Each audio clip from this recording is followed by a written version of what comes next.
I don't want to go on a rant here. What the hell does rant mean? Welcome to the first ever episode of This That Rant. Technically the second episode, but this is our first real episode. How did you like the intro I came up with? I love that. And this is, last week was like the pilot episode. We actually got picked up. People actually listened. Yeah. So we're decided we're actually going to do it again. More than one person listened, so we got picked up. And my wife didn't listen though, so that's a little.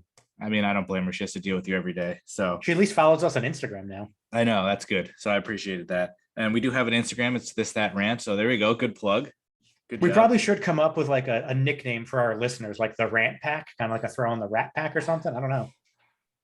See, now I have to sit here and think this is going to stall the show. We should give that some thought, or have our listeners tell us what they want to be called. Yeah, that's like true. Douches who listen to losers. This is I don't know what they want. A very listener friendly podcast. We'll take ideas and of what we want to talk about, but basically it's a podcast that's centered around sports and wrestling, but it's not just sports and wrestling. It's true crime stuff. I'm inspired by what's his name, Mikey, Making a Murderer, or True Crimer, that guy. So I'll have stories of like terrible deaths and then terrible crime stories. Talk about politics, a little bit of politics, because that can get nasty. But it's a lot of sports focused and basically anything that happens in the world, really. Ramey's going to lead a segment called COVIDiots. We're going to talk about his favorite thing, just people who are anti-vax and all that stuff. And spoiler alert, it's Aaron Rodgers again. Or literally anything you could possibly think of, we'll probably talk about. I had like an idea if I wanted this intro to go, and then once you're actually recording, I have no idea what to say anymore. That's basically it, right? It's just a sort of it's this, it's that. It's maybe everything. A rant. Who knows? We're not gonna. No rant is guaranteed, but if it happens, so be it. I came up with that intro like in the car. I don't know why, because that's for like Family Guy season like 2, 3, like early Family Guy before they got canceled. We're gonna get pulled down for copyright from Seth MacFarlane. I don't think you can. I don't think you can copyright just an audio clip from that.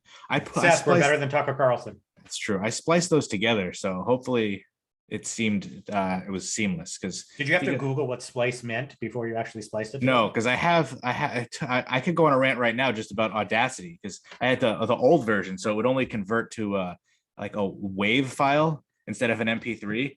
And then I have to set up it on my phone because I have a bunch of sounds that I wanted to play during the show.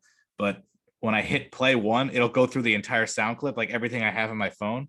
It won't just stop after one. So I had to like make one playlist just for that one song, so it wouldn't start continuing to say random shit. Like I just wanted it to do that as our intro every week. Dennis Miller goes into Peter, and then we start the show. But Audacity was being a pain in the ass. I couldn't save it. It took me way too long to do a simple edit, but we got it. So we have our intro.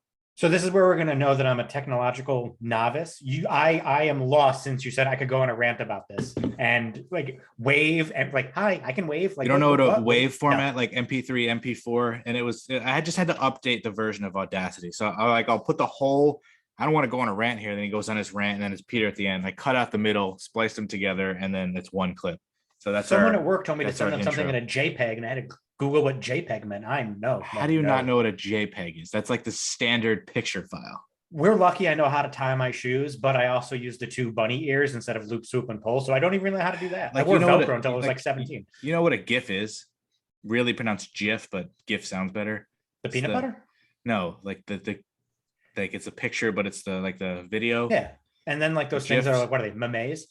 Yeah, it's called a meme. Thanks, Amir. So basically, I'm trying to open up my web browser because I have like a bunch of tabs open.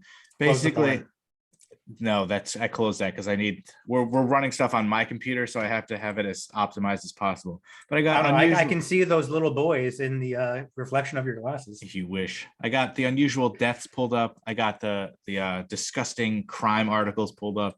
I got a bunch of like this or that questions, a bunch of would you rathers, and then a bunch of sports stuff. But I think I have the ultimate. I think I have the ultimate would you rather for you. Oh wow. All right, well, we'll get into that at some point, but I don't want to pigeonhole this as just sports. So like if you happen to be a random person who listens to this somehow and you're like, oh, I don't watch sports, it's more than that. I mean, it's focused on sports. Like we're going to start with sports, but it's more than just that. So with that, do you want to start with the ridiculous world of the NFL? Yeah, the NFL last week and even yesterday. I mean, I don't know. Like yesterday, how do the Dolphins beat the Ravens? I know it's a Thursday night game, but how do the Dolphins beat the Ravens? I don't get it. Well, I woke up this morning and realized I parlayed the what's it called, the Ravens with the Cowboys, so already lost that parlay, so that's nice. I need to stop betting on sports. Why would you bet on the Cowboys after they're horrible? Because no good team does that twice in a row. They're gonna destroy the Falcons. Like the 8-point spread. But can we call the Cowboys a good team? Yeah, I think it was 9.5 when I bet on it. There's no way they're gonna destroy the Falcons. They don't. I think it's down. I think it's 8 now. But we have nobody on defense. We just lost Randy Gregory for at least 3 weeks. It doesn't matter. The Falcons just throw to random guys that I've never heard of, like Zacchaeus or Zacchaeus or whatever his name is. Like, I don't. So just we'll go YWC football podcast talk, whatever it's called. I just had a brain fart. What it's YWC football talk, and just go down the week. Just do the crazy games. Like we can talk about the Giants, how they actually somehow won. Well, the thing that's crazy to me, like we'll get into it obviously, like the favorites last week were awful. Each of the 7 biggest favorites failed to cover on Sunday. How many of them lost? We'll have to look at that. But of the underdogs covered 9 of 12 games. Oh, we didn't have a single technological issue last week, and all of a sudden we have one. You just froze and then went very weird. Am I back now? That's not a good. You were talking, and I heard you, but then all of a sudden the video froze, and then everything you said came out at once.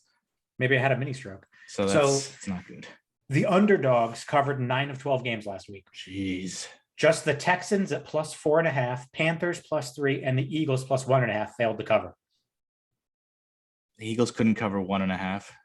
Bums. Well, the Eagles got their butts kicked. They tied the game, but then they lost because they suck. Which is good. And I think probably the biggest surprise to me, I mean, outside of Dallas blowing it and all these underdogs, the Titans' absolute domination of the Rams was the most surprising. You lose Derrick Henry. You don't Henry. think the Jags were? I mean, that's more surprising. I'm surprised by the Titans, but I think the Jags slightly more. But I don't understand the Titans. They didn't even throw the ball that much. They didn't run the ball that much. And all of a sudden their defense is good. Yeah, their defense just out of nowhere just makes no dominated. sense. Did Matthew Stafford forget that he's on the Rams? Like, I'm a Lion this week. Like, what happened? It doesn't make any sense. And then the Bills. Yeah, the Bills. Is that just playing down to your competition? Like you slept walk over the Manning curse. Week. Oh yeah, the Manning cast curse. The Manning cast curse. Every single person that goes on the next week they play, they lose. But you never expected Josh Allen to destroy Josh Allen, did you? Josh Allen fucks Josh Allen. In my wildest dreams, I could have never imagined that Josh Allen would get fucked by Josh Allen. Especially like the way that happened. The defensive Josh Allen fucked the offensive Josh Allen. You think if it was going to happen, it'd be offense just stiff arming him into oblivion or something. It seems like fantasy wise, at least everyone's playing down. Nobody's even close to this. Like Stephon Diggs is like on pace to just be horrendous compared to what he was last year. I don't get it. And Kyler started off hot and he's really cool. He doesn't run. He doesn't run that much anymore. So like he had some great throwing weeks and fantasy wise, he was out of this world. And now he's just like not putting it up. When your quarterback's putting up like 12 points, you're pretty screwed. Oh, completely. And, the Bills losing to the Jags last week, normally you'd say, they were looking past their competition because of their next game, because they're playing somebody good. They're playing the freaking Jets. So it's not like you're looking past the Jags like, oh, that Jets game is going to be tough. And I don't know. You're 12-point favorites still. After losing to the Jags, you're still 12-point favorites. I don't know what to expect. You think they would come out and be pissed and just destroy the Jets, but I don't. That's why I got to stay away from betting. I have no idea. You just can't predict the NFL this year. It makes no sense. The Bengals, who were probably best team in the AFC for like 6 days. For like a minute, and then the Browns just absolutely destroy them. They look horrendous. So I don't even know who's good. Maybe the post life, the post OBJ life for Baker Mayfield is going to be putting up 40 points a game. What about Post Malone? I hate you. I'm trying to look at the scoreboard for last week. All right, what other ridiculous games were there? Well, I mean, the Dolphins beating the Texans 17-9 when they combined for 9 effing turnovers. Nobody wanted to win that game. Nobody wanted to watch it either. The Dolphins turned it over 5 times. They fumbled it 3 times. They threw 2 interceptions, 17-9. It was so close to your favorite score, 16-9. I know. And then the Saints, who were like good, then bad, then good, then bad, they just beat the Bucs, and then you lose to the Falcons. Like I don't know how to explain that. And the Lose Patriots to the Falcons last second too, because they took the lead, and then the Falcons came back to win on that field goal. like it's pathetic. Yeah, they lose Calvin Ridley. They have Cordell Patterson, and then like no one else, and they still end up beating the Saints. Like I don't get it. The Saints And Matt scored Ryan is 22 still points a in the good fourth. quarterback. I wonder if they're gonna move on though. He's only like I think a couple years older than we are. He's probably like 36, 37. Matt Ryan. So yeah. I mean, he's been in the league since like the dawning of time. He is 36. So he's only a year older than we are. Jeez. And then the Ravens Vikings.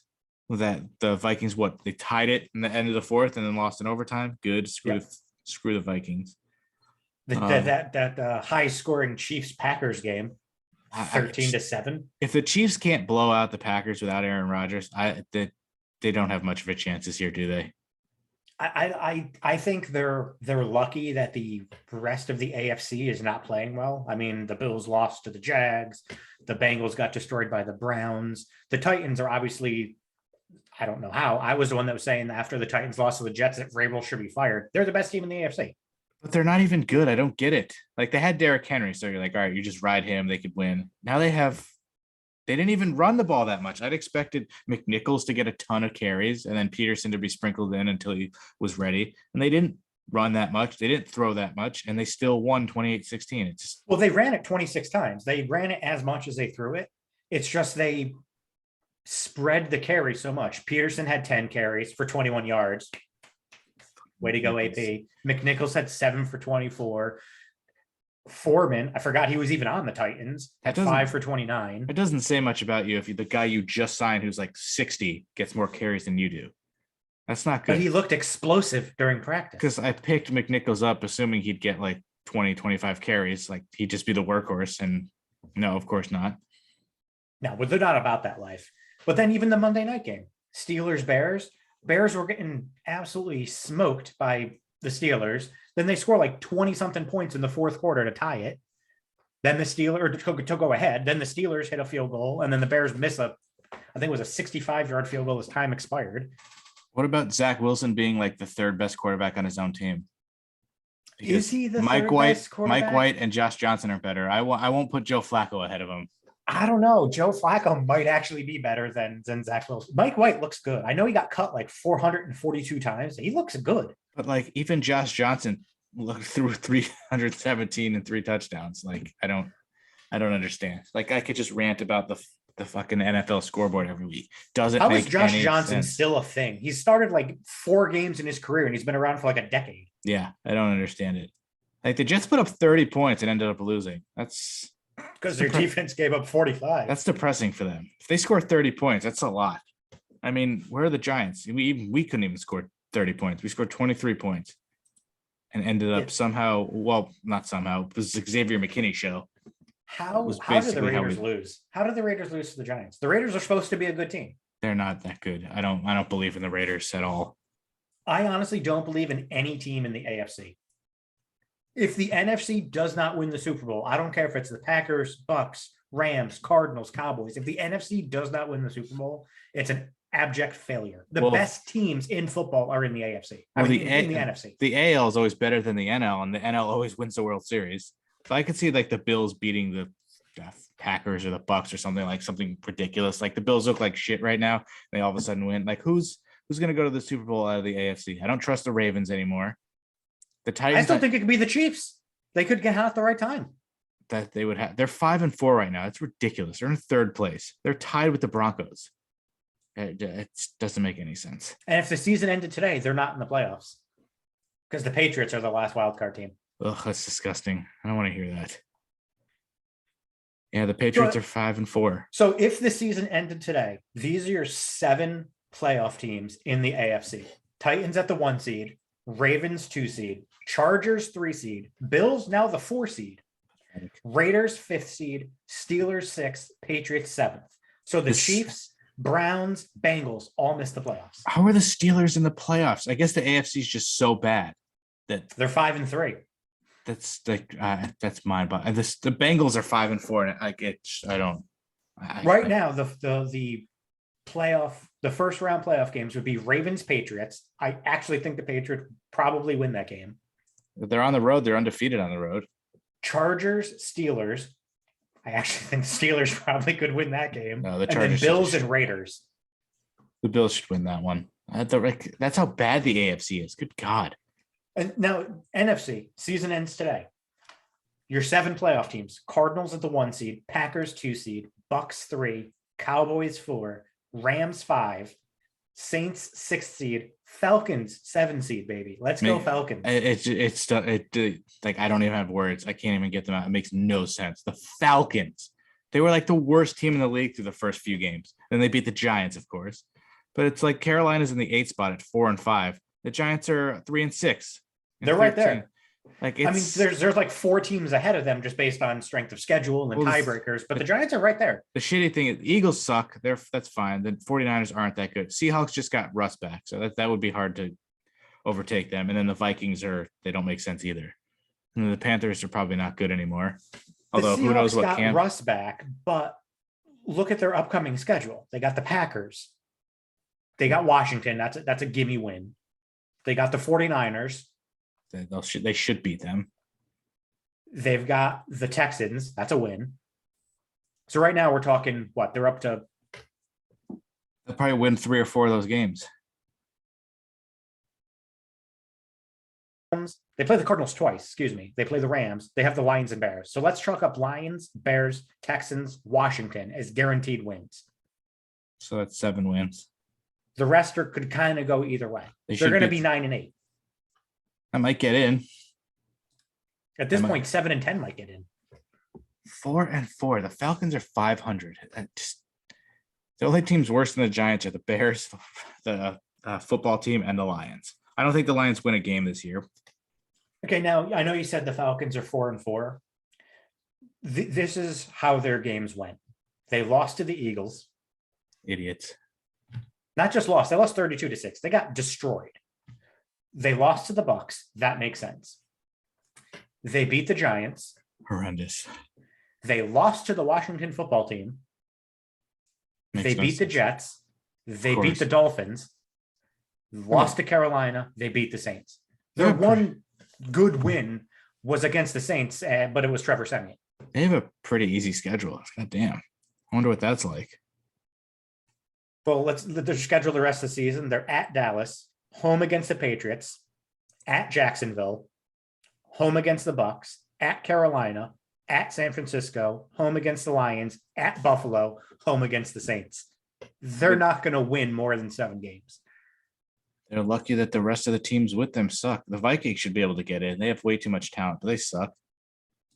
Yeah, Mike Zimmer sucks. I don't know I don't even know where to, I don't even like talking about football anymore. It makes no sense. It just makes no sense. Speaking of making no sense, Odell Beckham Jr. to the Rams, where'd that come from? He wants to win, baby. Why would he want to go to New England where it's cold when he can go out to LA?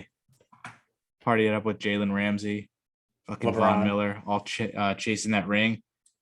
But I don't know who's going to come out of. I figure the Packers are probably better than the Cardinals because they beat them, and their other loss that their second loss was without Rodgers. But I don't want to root for the Packers. I'm sure the Bucks are going to the Super Bowl again anyway. Honestly, I think it could be the Rams. If the season ended today, you get Rams at Dallas for the first round. I think Rams would win that game 10 times out of 10. That's just silly. That's closer than you think. The Rams are they'll throw up an egg at the worst possible time. They screwed themselves losing to the Cardinals and then again losing to the Titans. So losing to the Titans really. Now you're a game back with Arizona, and if you split with them, if they don't lose another game and the Cardinals don't lose it, they only lose to the Rams and they end up tied. You've probably lost a tiebreaker, and then you're the 5 seed. You could go from the possible 1 seed to having to play in the first round on the road. I think the Rams end up as the 5 seed because their remaining schedule is they've got a couple, layup games, but they have to go to Green Bay. They have to go to Arizona.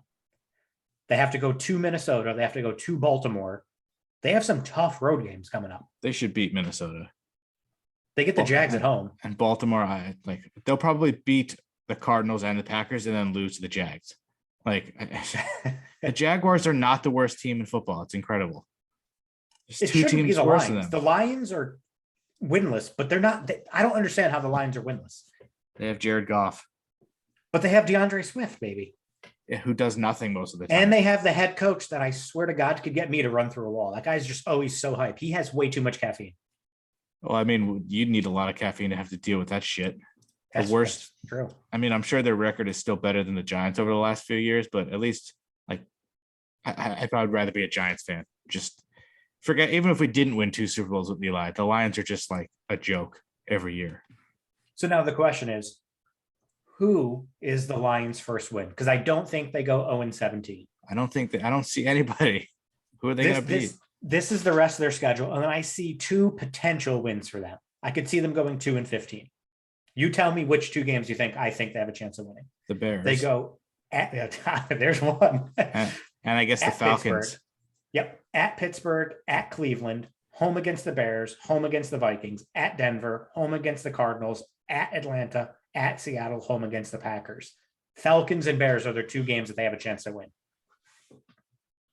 I hope they just go 0-17 and just break the record that they already own. Oh, that's sad. I mean, at least make some kind of history. Although if it's my team, I don't want to go 0-17. Even if it'd get the first pick, I don't want to be on that side of history. Jared Goff's not, his QBR is 27. Like, It's that high. DeAndre Swift doesn't even lead the offense in rushing yards, for God's sake. It's fucking it Williams, who hasn't done anything fantasy-wise Well, Swift since week gets a lot of 1. receiving yards at least. Yeah, Williams is useless in fantasy now. He had one good week, which was week 1. And then Hawkinson did really well the first few weeks, and they sort of, like, he only has 2 touchdowns. That's just a really bad. Yeah, their sack leader has 1. Or at least it just says their tackles leader is something called an Alex Anzalone. 48 tackles, 1 sack. Sack leader is 4, Charles Harris. Wow. And they have 3 interceptions. Amani, whatever the fuck. Amane, whatever the fuck. Warui? Yeah, I don't know. I don't know why Ariel Hawani? Why are we wasting time talking about the Lions? I could just rant for you bringing me here to the Lions. Well, I mean, we could talk about how Cam Newton's going to lead the Carolina Panthers to the playoffs. This is an episode of YWC Football Talk, isn't it? It's turning into that. All right. Is there anything else about football? Because we can move on. Do we think the Giants are going to win this week? Yeah. And they're going to win the bye week. Considering they're not playing, I think it's a victory for all of us. We don't have to deal with the heartbreak of losing. Is their next game on Monday night Yeah. against the Bucks? Which I'm sure will somehow be close for no reason. And I'll have to stay up and then I won't get any sleep. Well, right now, the early line on that is Bucks 12.5-point favorites. We did play them well last year. That was like and Daniel Jones sucked in that game and we almost won. All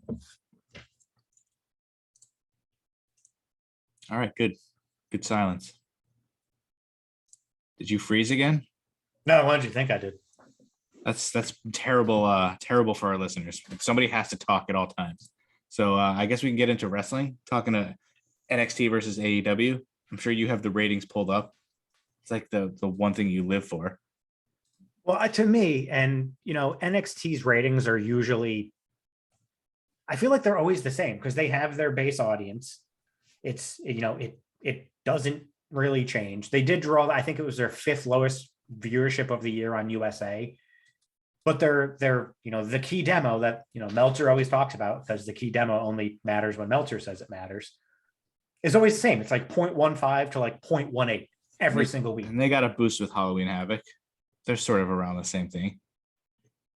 Yeah, always. I mean, last week it was 603,000, down from 631,000 the prior week. They got a 0.15 in the demo, which was equal to the prior week's 0.15. Such an overrated thing.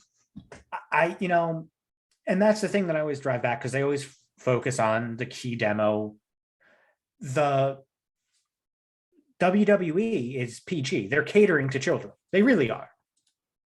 It's the children and the parents of the children that are watching. Or the grandparents at this point. The key demo that everyone focuses on isn't what WWE was trying to actually They also don't get paid the same way that AEW does, so it doesn't matter about the demo for them. They get the same That's amount true. of ad revenue no matter who watches. AEW gets paid based on how well they do in the demo, so it's not important to WWE. So why do they care? Just because it looks good for AEW. That's why they say it. I hate Yeah, those because idiots. it always was about the viewers are going down, so they should never mention what number of viewers AEW ever gets. Who cares if they haven't broken 1 million for like 4 or 5 weeks now at this point? Why does the total viewership matter if they only care about the demo? They could have 2 people watch, but if the demo is good, they're going to talk about the demo. You have Dynamite's colossal collapse. It just keeps going down every single week. It doesn't matter what they have. They'll pop a rating 1 week, but then it's back down to the 940. Yeah, but they haven't done that in a while. 30,000. They haven't hit 1 million in a long time. It's been a while. It has been a while. But since we started talking about NXT first, obviously we watched NXT. We were texting back and forth during NXT. I have to say, I think Toxic Attraction is probably the best thing going right now in WWE. I don't understand how or why I'm all definitely not in Toxic WWE. They're definitely not on Roman's level. And I don't even like Roman that much. Well, I hold SmackDown separate. But you said Best thing WWE. My apologies. Best thing going between NXT and what's supposed to be Raw. Raw is garbage, so I don't even discuss that. Toxic Attraction is fantastic. I mean, it's I don't know. I'm not into NXT like I used to be, but it's good. I'm glad Mandy's doing something, and those other 2 chicks who were doing nothing before, and now they got all the belts. So at least it's something. Just I never expected Mandy Rose to be a champion in anything, so it was kind of weird because she can't really wrestle that well, but she's gotten a lot better, and I think depending on who her opponent is, she can shine. Her beating Raquel clean would have made no sense. So at least they did it where, she got attacked from behind and then Raquel's going away. So because Raquel would just kick her ass right away. But I don't know. Who are they feuding with? Is it Io? It's Io, Casey, Catanzaro, and you can't justify Mandy beating anybody clean. She always has to get help. I feel like she's going to get a clean win over Io. That's just you lose credibility instantly if you just have her beat Io clean. Come on. She's not on that level yet. Just do something else with Io. Call her up or fucking what do you do? She was in a tag team for a while, and now she's Zoe Stark. What tore her knee up? Yeah, tore her ACL, and I don't know if it was before the ladder match or after or during. I don't know, but I know she's gone for a while, which sucks. But that was a weird tag team too. They don't do anything with those titles. They don't need 2 sets of women's tag titles, to be honest. I forgot that Nikki ASH and Rhea Ripley were the Raw or the main roster tag team champions. Because they don't. There's no tag teams. They don't defend it. There's no. It's Raw's horrendous. I don't even watch. It's 3 hours. I honestly don't watch. I'm not into Big E. I think he's a complete joke. Good for him. Good. Did guy. You say Big E or Biggie? Like Biggie Smalls? Big E Smalls is a complete joke. Yeah, Big E is just. I couldn't be less interested in that title. I don't know a single storyline going on Raw. Kevin Owens turned heel on Big E. Yeah, I went to bed 2 hours before that. I'm all in for Kevin Owens, even though I'm surprised he's getting this kind of push because he's going to be gone. Yeah, it's him. He's going to get that push to lose to Big E, probably not at Survivor Series, but on a Raw or on his way out. On his way out, he's going to do the job, and then he'll probably show up in AEW. I went from liking Owens to hating his guts to hoping he doesn't leave. They should keep him. They got to start keeping somebody. Right, when you got Braun Breaker ready to Jesus bust Christ. out. Yeah, he's as a babyface. Owens is a great heel. They should KO and Sami Zayn should be a heel tag team. They did that already. But they should actually be tag team champions. I mean, you can have them. They're on different brands. So obviously, they're on different brands, so it's not feasible. But that's not happening. Because what's Sammy going to do? He's in a feud with every member of Hit Row. I don't even know who the Raw tag team champions are, to be honest. RK Bro. Oh, that's right. Yeah, I'll take that over Toxic Attraction. I love RK Bro. Orton's hilarious. You love them so much, but you don't watch them. No, but I'm not going to watch 3 hours of Raw hoping that they're on at some point. If they're on in the first hour, great. If not, then I'm not watching it. I got to have them at the 9 o'clock hour. I'm probably in bed by then. It's just there's no reason to watch Raw. it's too much. And then the announced team, don't really care for. They're fine.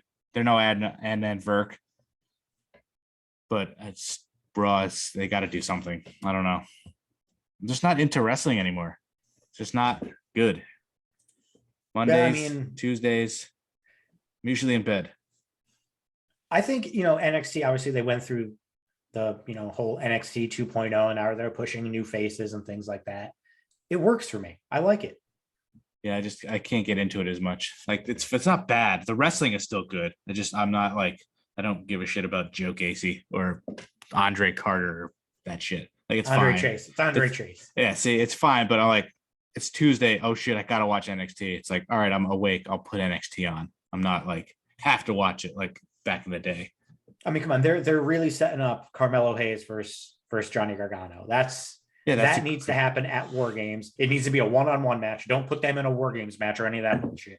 Give me them one-on-one for the NXT North American title. Well, they have to team with somebody else. Be Gargano, Loomis, two other guys. I don't know if that fits in War Games. Probably. I'm curious what War Games is going to be. Diamond Mine against who? You can't put Diamond Mine in that big. They have one guy. Like the Creed brothers are going to be mega stars. No, not yet, but they will be. Not even close. Like there's only one of them that people like, and even that, they're both pretty good. They're both pretty good. Like that's a pretty bad War Games match when your biggest star is like Roddy. Like I'm just wondering, what is the War Games match going to be? Are you going to have Kyle O'Reilly and what's his tag team partner's name? Why is Kyle O'Reilly in a fucking tag team? I almost said he's all in on the tag team. I almost said Theo Vaughn, but that's a comedian. Von Wagner. It's Vaughn something. Yeah, that. I jokingly call him Elephant Man because that's what he reminds me of, which is awful to say. But he looks like if Edge got the shit kicked out of him with a fucking like baseball bat, like his just face all just jacked up. He's a second generation superstar. And like I have no reason to care about any of these people. Like I miss the good old days of NXT when Adam Cole was like, the king of a brand and not the fourth fiddle in a shitty super group. But do you want to go fourth fiddle? Yeah, the Young Bucks are ahead of him. I feel like Nakazawa might be ahead of him. And then who's the guy that sprays shit? Oh, Cutler. It's just so bad. I can't even deal with it. I did like Bobby Fish beating the shit out of Jungle Boy though. Like they're actually doing something with Bobby Fish, which I can't wrap my head around. But is it doing something with Bobby Fish, or is it because he fit the need to then be able to tie that into the storyline as to why he's beating up Jungle Boy? Because is he going to join the Elite? Is he going to join the Super Clique? No, he's not. He's still doing something. He's the one literally running down, beating the shit out of Jungle Boy. So I'll take him being on TV. Are you going to lose your mind in like 2 months when Kyle O'Reilly debuts in AEW? They reform Red Dragon, and then they're in a group with Adam Cole feuding with the Elite. I don't know if that would make me really excited or like really pissed off. Because I think it would make me really pissed off. You're just copying what WWE already did. And those are the cool, like they use the word era and undisputed or undisputedly like, wow, you guys are really clever. Young Bucks are just like gigantic fucking tools. Like Kenny Omega, it's like he's fine. He's playing the stupid heel, but the Young Bucks are just like ginormous tools. It's hard to watch sometimes. And I know everyone, and we're gonna get the AEW apologists coming at us. What is the appeal of the Young Bucks? They do a lot of good choreography. Flippy, baby. Flippy. They do a lot of flippity. You give me Young Bucks in an actual wrestling match without the flips against FTR. FTR is going to look better 10 times out of 10. The Young Bucks can't do the stuff without the flips. And it's fine. Like I go back and forth. Like you watch a Will Ospreay match. Is that real? Is that wrestling? No, not really, but it's fucking cool to watch. It's really difficult to do, but like it's choreography. Like if you can see the choreography back and forth, up there's the spot, he's gonna jump. They're gonna like it gets old real fast. It's like indie wrestling, and you're on a main television network. Like psychology into it. We'll talk about it when we talk about Dynamite and leading up to Full Gear this weekend. But I thought the best match on Dynamite was that tag team match with Matt Sydal, Lee Moriarty, Dante Martin, and Leo Rush. That was the best match, and it was a lot of high flying. No, I was out of breath watching it. Wasn't the best match fucking Dax Harwood? Who did he face again? The bastard Pac. Come on, he had a singles match that was really good. which ended with the the beatdown, and then Andrade and Malachi Black, and then Cody Rhodes coming in with the save. Right before they came into the ring, it was literally all NXT. Every single person made their worldwide name in NXT, which was just hilarious. And that's basically AEW in a nutshell. I could rant about what they become. I don't blame them for signing all these guys. Like, they're too good not to sign, but I was excited about AEW because it was an alternative to WWE, not fucking WWE in Jacksonville. Booked better. I will say that would be booked better.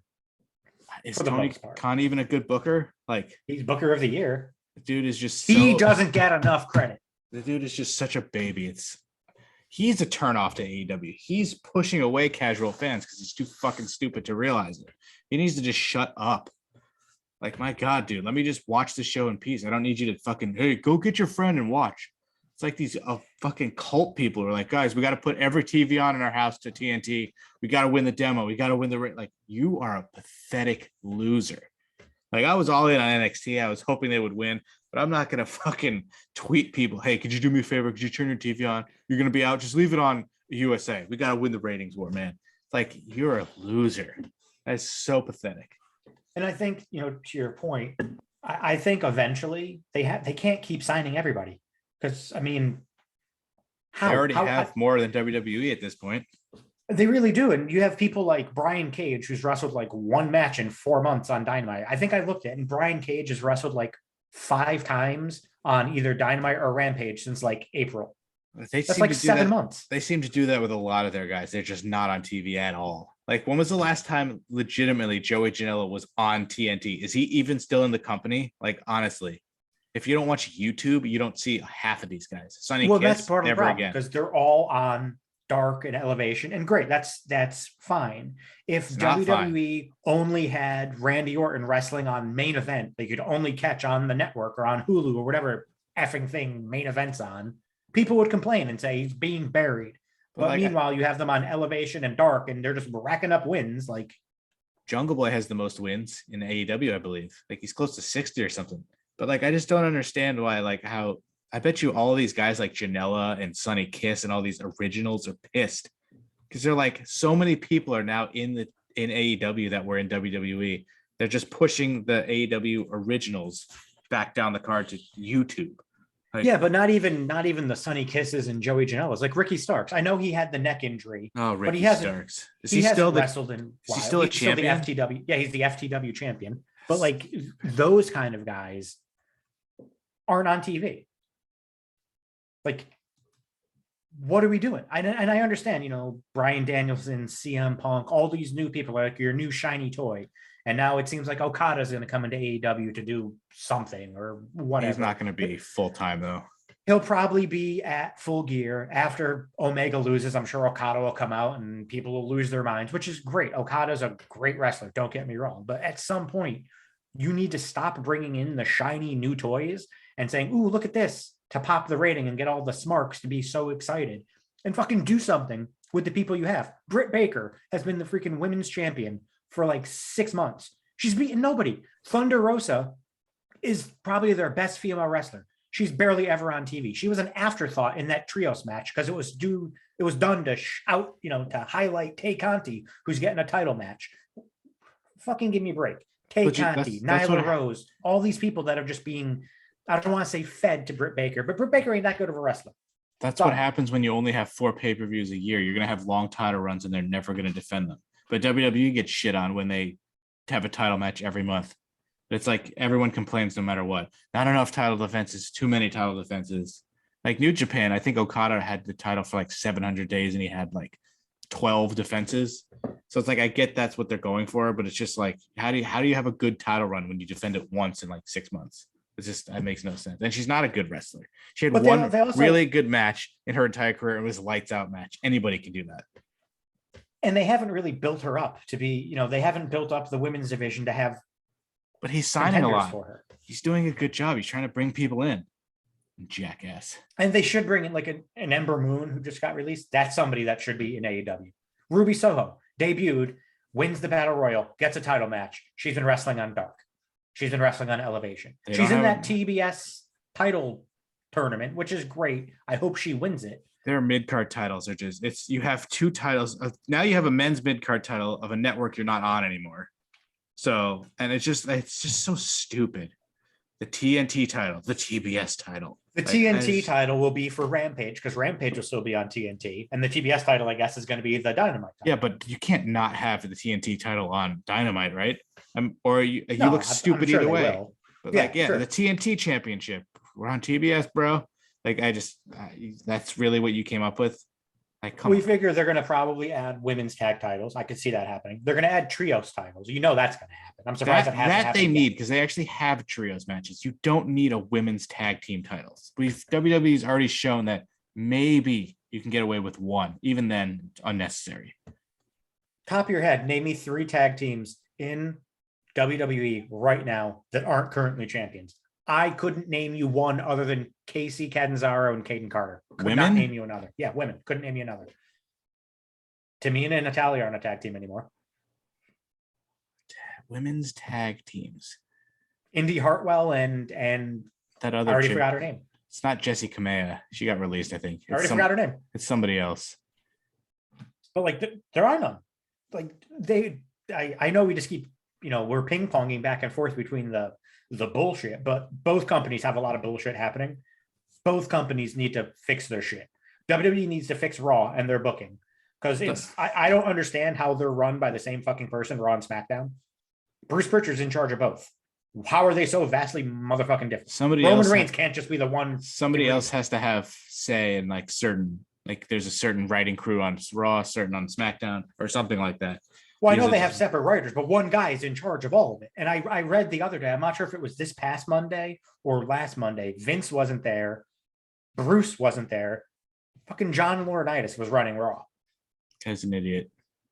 It's driving me nuts. And I think that's my biggest issue with AEW is they are bringing in all these former WWE people to get people to go crazy. Like, I'm sure the next one's going to be Bray Wyatt or whatever they're going to call him. Thank God they haven't brought in Braun Strowman. Fuck Braun Strowman. I think he's going to Impact. They should both go to Impact. I Well, would watch I mean, Impact if they were on TV. The people that AEW has that you never seen. Remember, Daniel Garcia and the former Everrise, they haven't been on TV in ever. I forgot about 2.0. They haven't been on TV. You have Matt Hardy gets way too much fucking TV time. Way too much. I could give two shits with the Hardy Family Office. It's pretty bad. It's god awful. Trying to think what I like. I like Jungle Boy, but why is Christian still with them? Because they're feuding with the Super Click. Christian just comes off as a giant tool to me for some reason. I don't know. Maybe if it was his shot at NXT, he just seems like a huge tool. And I love the whole thing where, he fought Omega at the main event of whatever pay-per-view. Yeah, could you imagine? Edge should have left. Yeah, I'm sure Edge is just fine main eventing WrestleMania, having a huge match at SummerSlam. I'm sure Edge is just fine where he is. I don't think he wishes he went to AEW. And I know, AEW has the rankings and which don't matter. Exactly. Wins and losses matter. I don't think the Gun Club has lost a match in like a year and a half. They're not even top 5 in the tag team rankings. Colton Gunn's undefeated and he's not even in the tag title picture. So it makes no sense. I don't get that. And then obviously, Full Gear is coming up this weekend. Run down the card. We watched Dynamite, that ending contract signing with Omega and Page. It felt rushed because obviously they only had like 8 minutes to do it because other things ran long, which happens. It's TV. I get it. You got to plan better than that. I know Page is probably going to win. He should win. He should. If they don't do it, that's WWE level just dumb booking if he doesn't win. His promo was not good. Well, his voice is weird. He's not great at promos, but I do like Adam Page. I don't really watch Dynamite a lot, or I'm not really invested in it. I'll watch it, but I hope he wins. It's like when Braun Strowman was super hot and they just didn't put the title on him. And then when they finally did, nobody gave a shit. Or when Ryback was super, super hot and undefeated, and then they had him just be a joke. He lost to Mark Henry at WrestleMania, then turned heel, and then never won the title. But like, you should put him, because they don't have like a pay-per-view next month where he could win like that or something. And this is their long-term storytelling, even though they went like 8 months without even speaking to each other, but that's like a long-term story just because one thing happened, time went by, and then another thing happened. That's their long-term story. But like at this point, Adam Page needs to just win the title. 100%. And we'll go through the card right now. So they do have one match announced right now for the buy-in, which it's throwing people together. It's a tag team match, Nyla Rose and Jamie Hayter versus Sheeta and Thunder Rosa. So Jamie Hayter is aligned with Britt Baker and was it Reba Don't Call Me Rebel or Rebel Don't Call Me Reba? Who? Oh, come on. They were just in the trios match together. Rebel? Follow along. It's Rebel. Yeah, well, I don't know what the other garbage you were just saying. Well, I think she's like Rebel, but don't call me Reba. It's weird. I don't know. I might have just made up in my head. I could have just had a mini stroke. Who knows? Legit no idea. So Jamie Hayter is aligned with them, but now she's tagging in a random buy-in match with Nyla Rose. And excuse me, this could have been something that they set up on YouTube for all I know. That's the one problem they have. You have to watch YouTube and Being the Elite that they talk about on TV. That's terrible booking. You should not do stuff off like Nyla Rose. It drives me nuts. Nyla Rose in this tag team match with Jamie Hayter. Nyla Rose just fought Britt Baker in like July for the women's title. Why would Jamie Hayter want to tag with somebody who you're aligned with was feuding with? To go against Sheeta and Thunder Rosa, because you need to get Sheeta and Thunder Rosa on the pay-per-view, so you're getting them on the buy-in. There's no storyline behind that whatsoever that I know of. I could be wrong. Like I said, it could have happened on YouTube. No, I don't think they do anything on YouTube. Like Being the Elite will set up storylines, which is again really stupid because if you want casual people to watch, that's just makes no sense. Like, what is going on here? Oh, you had to watch their show on YouTube. What the fuck? Like, no.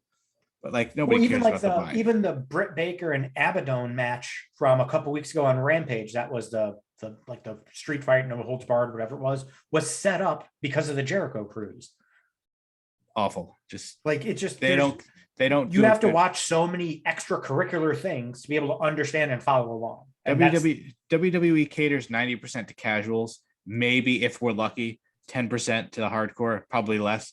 AEW is 90% to the hardcore, 10% to the casuals. If that, they're both idiots. You gotta be more even. Like you should not be catered. I'll take Vince's if he doesn't want to cater to me because I'm gonna watch and he's getting people to watch and elevating his ratings. It's much smarter than what Tony's doing. He's just catering all of his resources to the people who are already watching, who are not going to stop watching. You're not growing your fan base. They're not growing their fan base. WWE's fan base is continuing to dwindle. WWE isn't growing their audience. They're losing part of their audience. They're bringing in more casuals. Like if Brock Lesnar comes, casuals are going to watch. WWE, NXT, what the fuck is it called? AEW, they're just catering to their hardcore fan base. Like Okada is not bringing in any casuals. I'm sorry. Unless you watch New Japan or know who he is, which is their audience already, he's not bringing in casual fans. I mean, what did Daniel Bryan bring in? A couple 100,000 more? Like they jumped over 1 million? Like, God. He brought in a really bad haircut. Who's Matt Riddle's partner? Tag team partner? Yeah. Randy Orton. Randy! I have a big penis and you have a string penis. See, that's what I'm talking about. It just plays random audio clips after each audio clip. So like the Randy one played and then something else played. And it's driving me nuts. Fucking Samsung's pissing me off. But that's the audio clip whenever we talk about anyone named Randy. Really? Randy Ozga. He loved your table breaking story. See, that's why I think we need to, because like this is great. We're talking about wrestling and stuff, but it's more fun if we talk about like random shit. Oh, we're gonna get into the random shit. We have to finish the AEW card. It's like I don't know if I could do a podcast every week where we talk about AEW and NXT and all this stuff because it's just there's so much stuff that I just don't understand and just annoying. Like I hate Tony Khan. I want to like AEW. I like some of AEW. I like Jungle Boy. I like Moxley. I like Darby, even though he might be a piece of shit. Who else do I like? Who else is there? I love what's his face. For some reason, I love Dan Lambert and the whole. I almost said American Alpha. Help me out here. American Top Team. Yeah, them and who's the Adam Men of the Page? Year? Ethan Page and Scorpio Sky. I love them. I think it's just because Dan Lambert shits on AEW and Chris Jericho all the time. But because he just comes out there and tells you how shitty the company is and stuff like that. And I like that, but I hate Tony Khan and I don't want to support him in anything. unless Well, that's a good segue selling. into another match that's on the Full Gear card: the Inner Circle versus American Top Team and Men of the Year I mean, in a 5-on-5 Minneapolis street fight. if you want to do anything with America's Next Top Model, you have to have them win. But there's no chance the Inner Circle's losing. Like, come on. Right. I think you're right. There's no way, especially since I think they stood tall on Dynamite, right?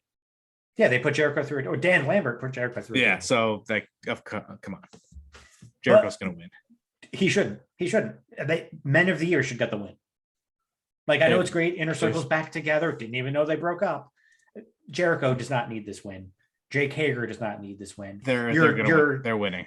Sammy Guevara, who's your TNT champion, not having a title match because he's thrown into this feud he should be having a one-on-one match with Scorpio Sky for the TNT title. He beat Ethan Page a few weeks ago. Have him fight Scorpio Sky. They don't have that many title defenses. So it's good because it gives you long title runs, but then you look at it over time and you're like, he's had the championship for a year and he's got 4 defenses. Okay, that makes perfect sense. Like, that's what they do. Sort of like NXT does the same thing. But I don't know. NXT felt better. For some reason. Maybe I'm biased towards NXT. But I'm going to segue now back to NXT. Roderick Strong has been the Cruiserweight champion since September 21st, I think it was. I don't think he's defended it. He defended it the next week in an open challenge to Grayson Waller. Hasn't defended it since. He's been feuding with Odyssey Jones, who I'm sorry is a little bit heavier than 205 pounds. It's a good feud. They've had good matches. Don't get me wrong, but I just don't get it. Nope. So another match on the card: Lucha Brothers versus FTR for the AEW tag titles. I think Lucha Bros are going to win. They should win. They're the champions. They should win. Wait, it's for the AEW tag titles? I thought they were like the AAA.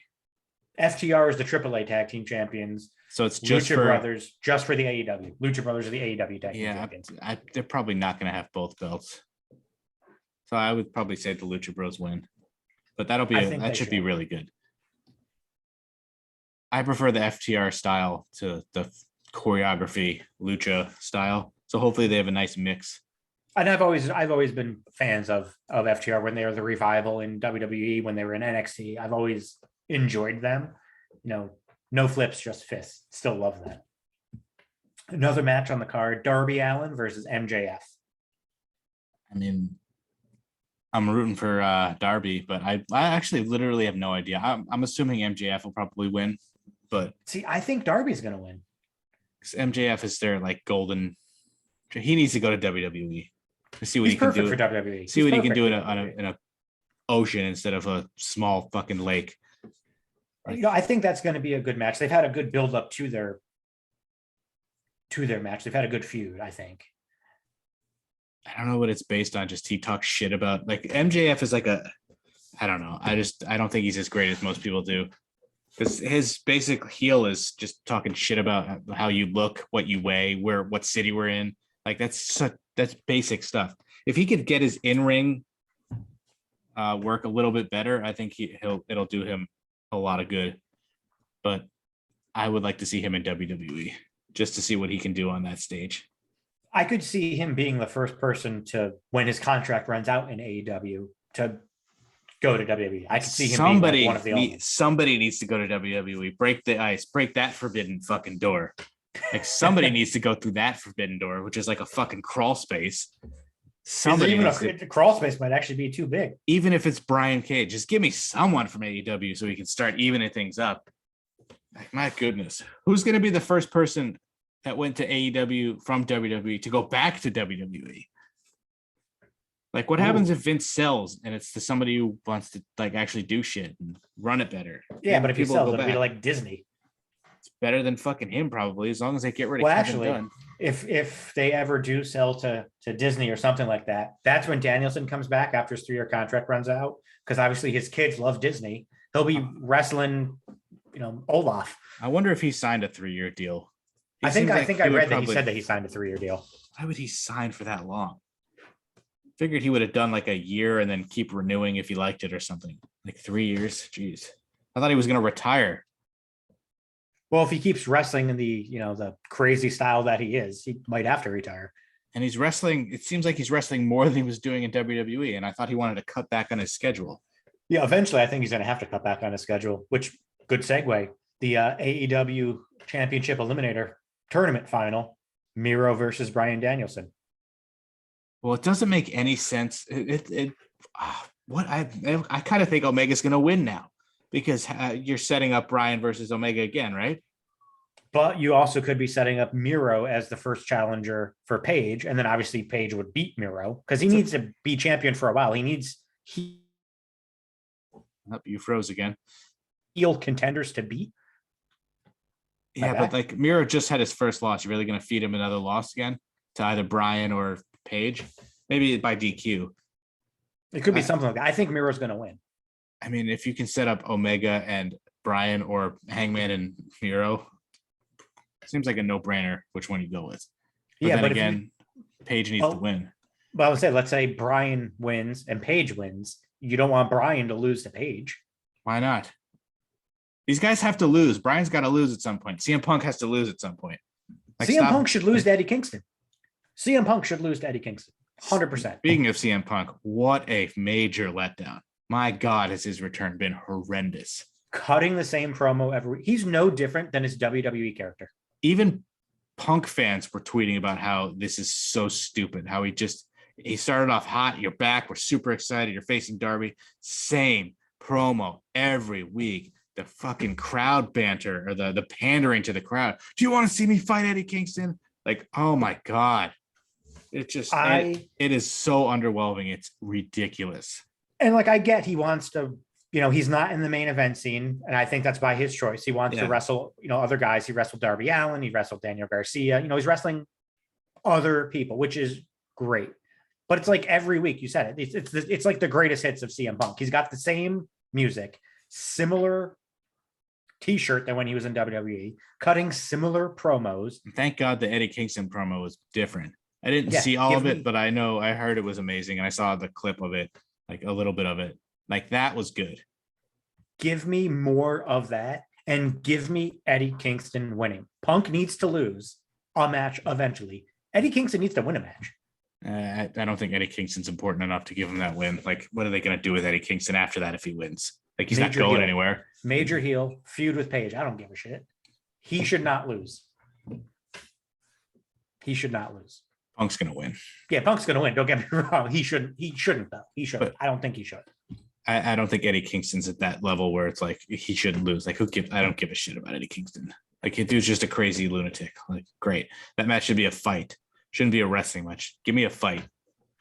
Like, that's what I want. I think that's going to be hard hitting. I think it's and that's the one thing I will give to Punk. Every match that he's had since he's been back from his hiatus has been a little bit different. But he's also gassed immediately. Like, Darby had to carry him in that first match. I don't think Eddie Kingston can carry anybody. So I think he could. He's not a great wrestler. So they have to just give me a fucking brawl everywhere. That's what I want to see. I don't want to see a fucking technical wrestling match. I want to see a fight. Then it'll be really good. So you think Punk wins that match? Yeah. I think Punk does, but Kingston should. Do we go to the match of the night? Britt Baker versus Tay Conti for the women's title? We don't even need to discuss it. It's not going to be a good match. And the only way I could see Tay winning is if they just want to do something different and have another new champion. They can't. Britt's going to win, and I think she eventually loses the title she has to lose the title eventually to Thunder Rosa. She has to. But AEW seems so predictable. It's like we all thought Adam Hangman Page, I don't know why I just said his full name. We all thought Hangman was going to win the title from Omega like a while ago. And Thunder Rosa is the clear, obvious choice to be the next champion. So it's like, it's kind of predictable. So we'll see if we're right. Because I guess there's the last match, Hangman. Is there any other match? There's like 3 other matches, buddy. We have to go through this Falls Count Anywhere trios match. Christian Cage and Jurassic Express versus the Super Click. Yeah, I'm over this. Like AEW, they don't do the same shit like WWE does every week. Are you kidding me? How many times did the Dark Order face the Elite? How many times has Christian and Jungle Express face the Elite? Like, it's the Jungle same Express. Shit. You called them Jungle Express. Jurassic Express. Jungle Express actually sounds better. Jurassic Express and Christian. What are they? The caged Jungle Express animals. Like, give me something different. Christian, go away. Let Jungle Boy do more shit. Well, at least Marco Stunt doesn't wrestle really ever. But he's out there and he's so annoying. That's true. But I'm going to start calling him Jungle Express from now on. That's my thing. Jungle Express. Like, how do you justify them beating the Super Click has to win. They have to win.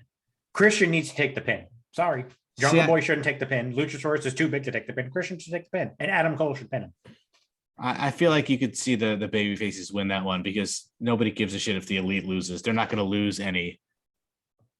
They're not going to lose any steam if they lose. But if you keep having Jungle Boy lose, so I'm going with Jungle Express winning. Do you think Jungle Boy pins Adam Cole? I would do that, and then you could have them have a singles feud.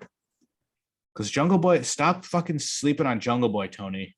He's one of your originals. He's over. Let's do something with him before people stop caring. Before people realize that a guy who's based off Tarzan Boy is fucking stupid. But like, I love Jungle Boy. I can't really tell you why. Maybe because he's hot. His hair is fucking sexy. But like, is it because you love when Jim Ross says Jungle Boy Jack Perry? No, that I actually hate. Because I think he said something. It's like, yeah, I know his name's Jungle Boy and it's Jack Perry and it's not Jungle Boy Jack Perry, but I'm gonna call him it. And he got all angry about it. But he just seems like the nicest guy ever, and it's like somebody I want to root for. And then he has a fucking dinosaur with him, which that's okay, but WWE supernatural shit is ridiculous, right? It's a little too much. That's when it gets, a fucking literal dinosaur with him, plus Christian Cage. What a random group. Next. Well, everybody has to be paired with every. Oh, that's the thing. Paired. I forgot about that. Yeah, in AEW, you either have a tag team partner or a manager. No questions asked. Or both. It's just which is it's a perfect segue into another match, a tag team match.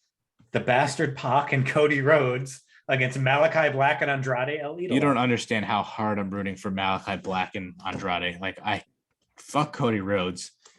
And ever since I saw Pac at Mohegan when he was still in WWE, when he turned heel and he was like living the gimmick of being like a dick, I was just like, I'm done with you, dude. I don't like you. I don't like his face. I don't like his voice. I hope they get the shit kicked out of him. I hope Black does the Black Mass and knocks his fucking teeth out. Go heels. Wow. Go heels. Go heels. Go. Cody Rhodes and his stupid tattoo. I'm all in with the former NXT champions with Black and Andrade. Tell me how you really feel. I felt that. Jesus well, it seems like Pac is just like not a good person in general. Just from that one experience when I saw him, he just seemed like an ass. Like, he didn't even say no thanks, guys, no pictures. He's just like silent. Like, dude, come on. There's like two of us. And then I love Black's one of the guys I love. Andrade, I loved in NXT. He's sort of been underwhelming in AEW because he like never wrestles. But I'm rooting for them hard. I'm not going to ever root for Cody Rhodes. I'll never root for Cody Rhodes, but also I'm not a big fan of Andrade based on who he's engaged. His 6 managers. I don't blame. I mean, he's just, his personal life is fucking. Maybe he likes plastic. I don't know, but at least Ric Flair isn't his manager yet. How do you justify hiring him, but you banned Hulk Hogan when he never even worked for you? Like, that's why Tony Khan, he just does stuff for show. Like, idiot. Well, did you see that Ric Flair is bringing back his podcast? Yeah, you tweeted me that, and I ignored it because I was so annoyed. Like, do you see who's doing the podcast with? Is it Conrad? It has to be Conrad. No, it's Mark fucking Madden. He's not doing a podcast with his own son-in-law who does podcasts. Interesting. Wait, what? Yeah, Conrad's his son-in-law he's like the biggest Ric Flair fan in the world. I don't think I knew that. How do you not know that? He's married to Charlotte's like half sister. Rick's daughter. I really did not know that. Yep. Are you making that up? Are you serious? No, it's been on TV. It was on the stupid, it's the Treasure Show.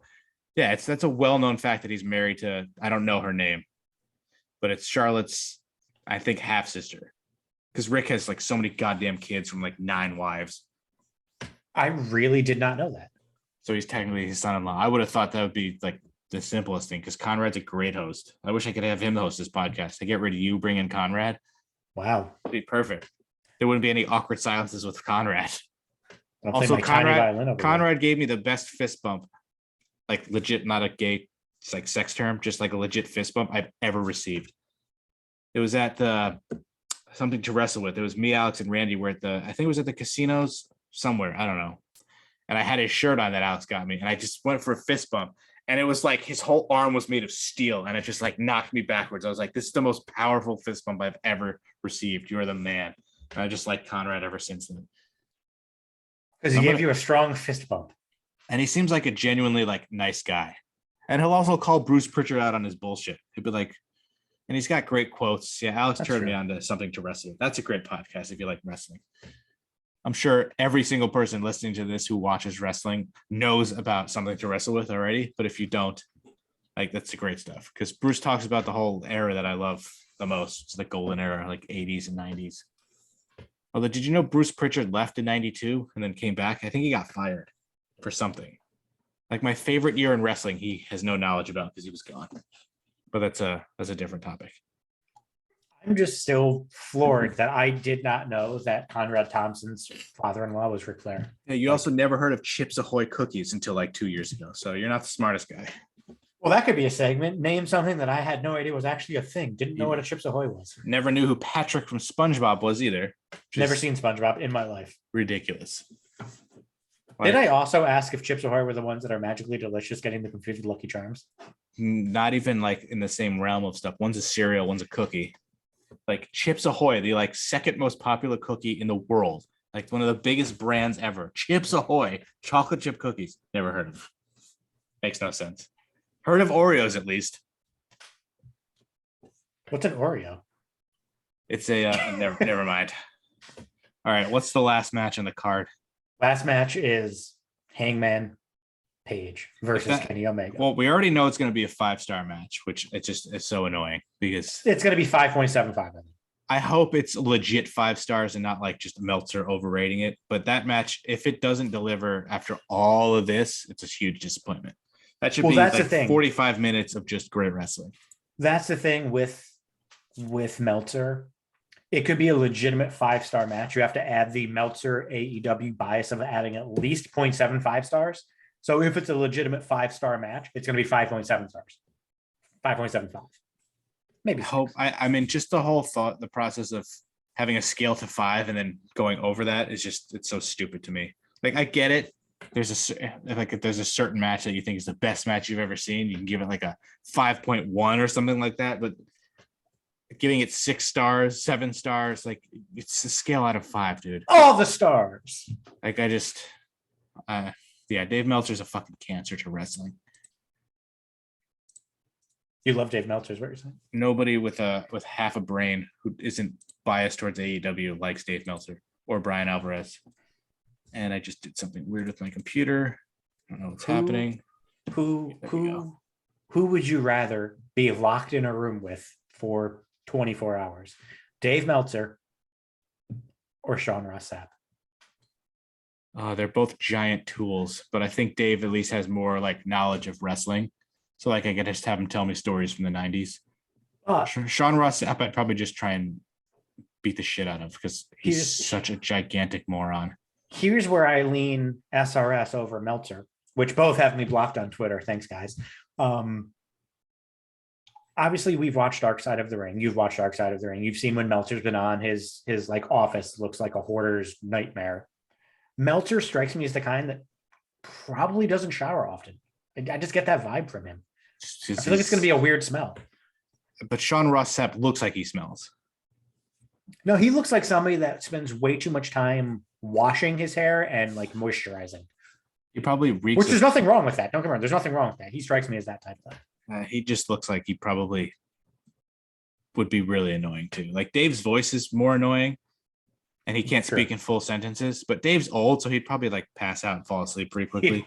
He'd fall asleep for 17 of the 24 hours. So that'd be fine. I'd probably pick Dave just because Dave hasn't blocked me or like said anything to me. Like I didn't comment on one of his posts and then 6 weeks later he responded like a tool. So Sean Ross Sapp can fucking eat a cyanide sandwich for all I care. Like I love that. I tweeted something to you. He responds like 6 weeks later. I rolled my eyes with a GIF, And then he responded with something, and it wasn't even like It was he like said- that aged well. He didn't even say it was something like that, but he posted like these releases will have a huge impact, and they really didn't. It really wasn't that big of a deal. But I But love that he blocked me just because I was tagged in the tweets. I never said anything. Well, he's gonna just block everyone. You're the one who started it. That's true. It's my So fault. that Full Gear should be good. AEW has no excuse to have a bad pay-per-view ever. I just sometimes like what was their last pay-per-view? Or Was it the All one Out? with the Or the cage Double or match. Nothing? It was the cage match with the Bucks and Lucha Bros, right? And Yeah. I thought that pay-per-view was fine, but everyone was like, it's the best pay-per-view they've ever done. It was the best pay-per-view in years for any company. And I couldn't understand what you're talking about. I thought Full Gear, the first one, was their best pay-per-view. I happened to be there, but I thought that was one of their best ones. Like, I just didn't think the last pay-per-view was like that amazing. And I was think that's the good, thing. but, like- They get overhyped too much. You know, they're allowed to have something not be the best ever. It can be a good match that had flaws, or it can be a bad match that needed work. But these people Not are everything like, has to be perfect. if it's less than perfect, then it's just these people are not, they can't deal with that. So they say it's perfect. But anyone who can say AEW has faults and what those faults are, that's like a normal fan. But if you're a stan, I can't. Like, if you want to watch AEW and you think it's better, that's fine. But don't try and convince other people to watch it and that it's better. I think NXT was better throughout the entire run against them until they went to 2.0. But I'm not going to try and convince you that it was better. I think it was better. And you like AEW, that's fine. But stop trying to get me to watch it. Like Jimbo Kablamo, he was on YouTube. He commented, we had a whole thread about how I should just sit down and watch AEW and then I'll like it better. And like, I don't think he was trying to convince me, but like those sort of people who are like, just watch it, man. It's better. Trust me, that's better. It's just like, no, it's personal preference. I'm not going in trying to hate AEW. I just don't like a lot of the stuff they do. And their fans turn me off. Their owner turns me off. Could you imagine if Vince McMahon constantly tweeted about how great he was? Like, he's just like a child. I can't deal with it. I don't want to deal with Tony Khan. He very much comes off of as look at me, give me credit for all the wonderful things I'm doing. And then when he doesn't get the credit he feels that he should get, he has to talk about it. Booker of the Year. All right, let's get away from wrestling. That's all the wrestling there is, right? We don't need to talk about SmackDown. SmackDown's good. Raw sucks. We all know that. Yeah, but you could talk about your new favorite tag team in NXT. Oh yeah, I don't know why we didn't talk about that with NXT. I kind of glossed over NXT. People shit on this team.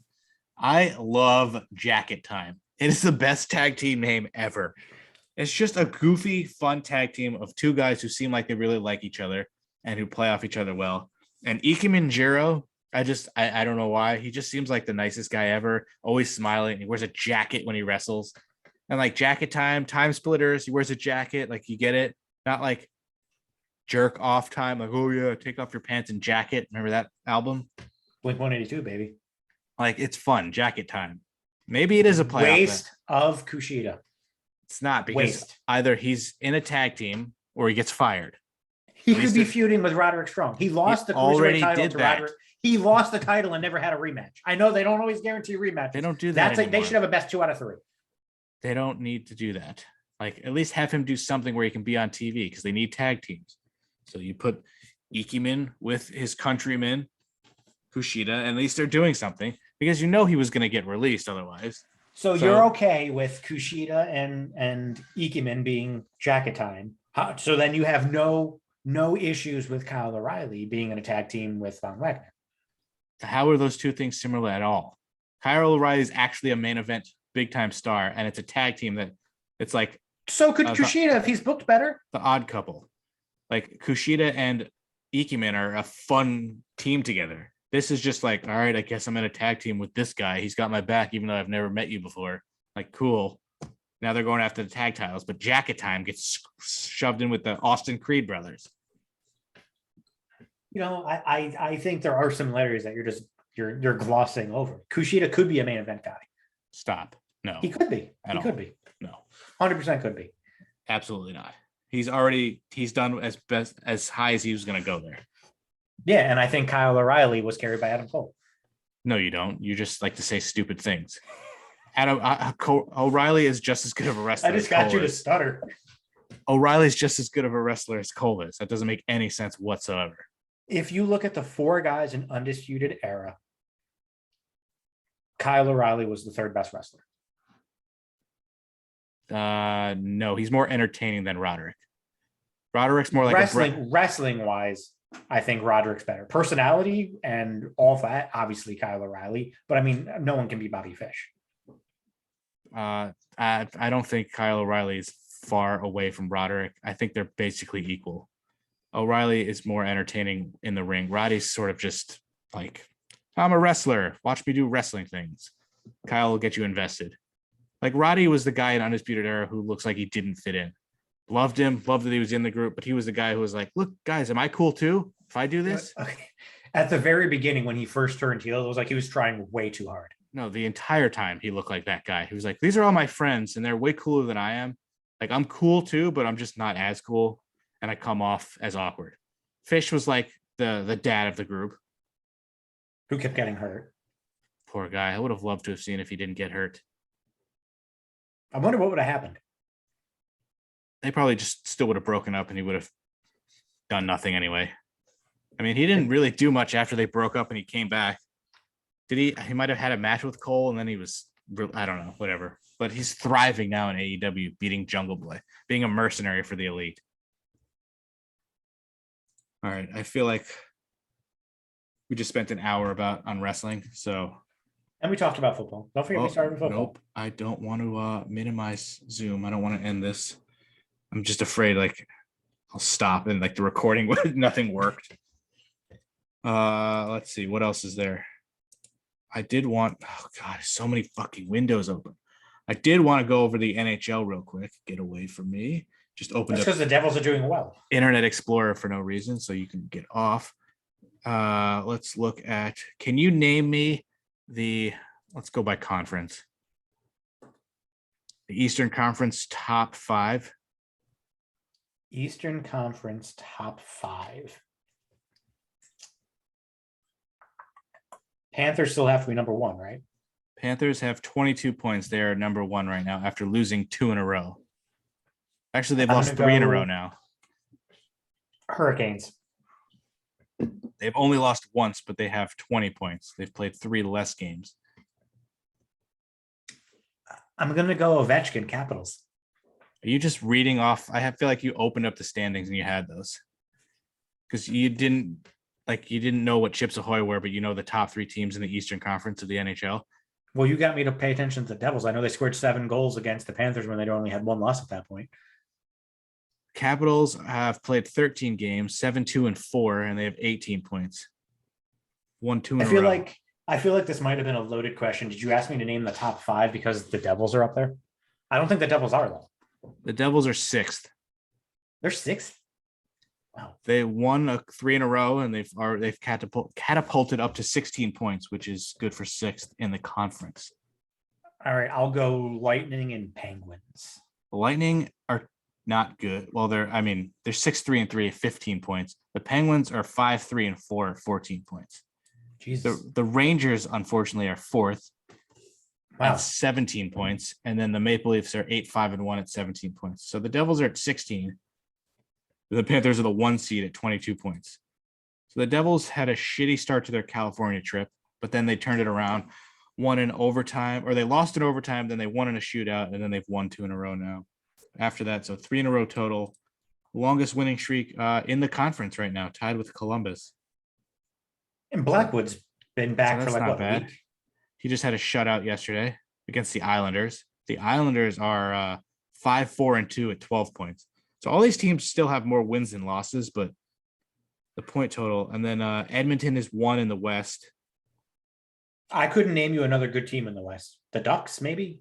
Somehow the Ducks are actually pretty good. They're 2. It's Edmonton, Anaheim, St. Louis, Minnesota, Calgary are the top 5. Calgary came out of nowhere. They beat the shit out of us, and then they kicked the shit out of the Rangers. The Avalanche somehow are not good. They're 5-5-1. They were supposed to be like a top seed, and the Kraken are shitty. Who's the worst team in the league? Blackhawks? Oh my god. I didn't know this.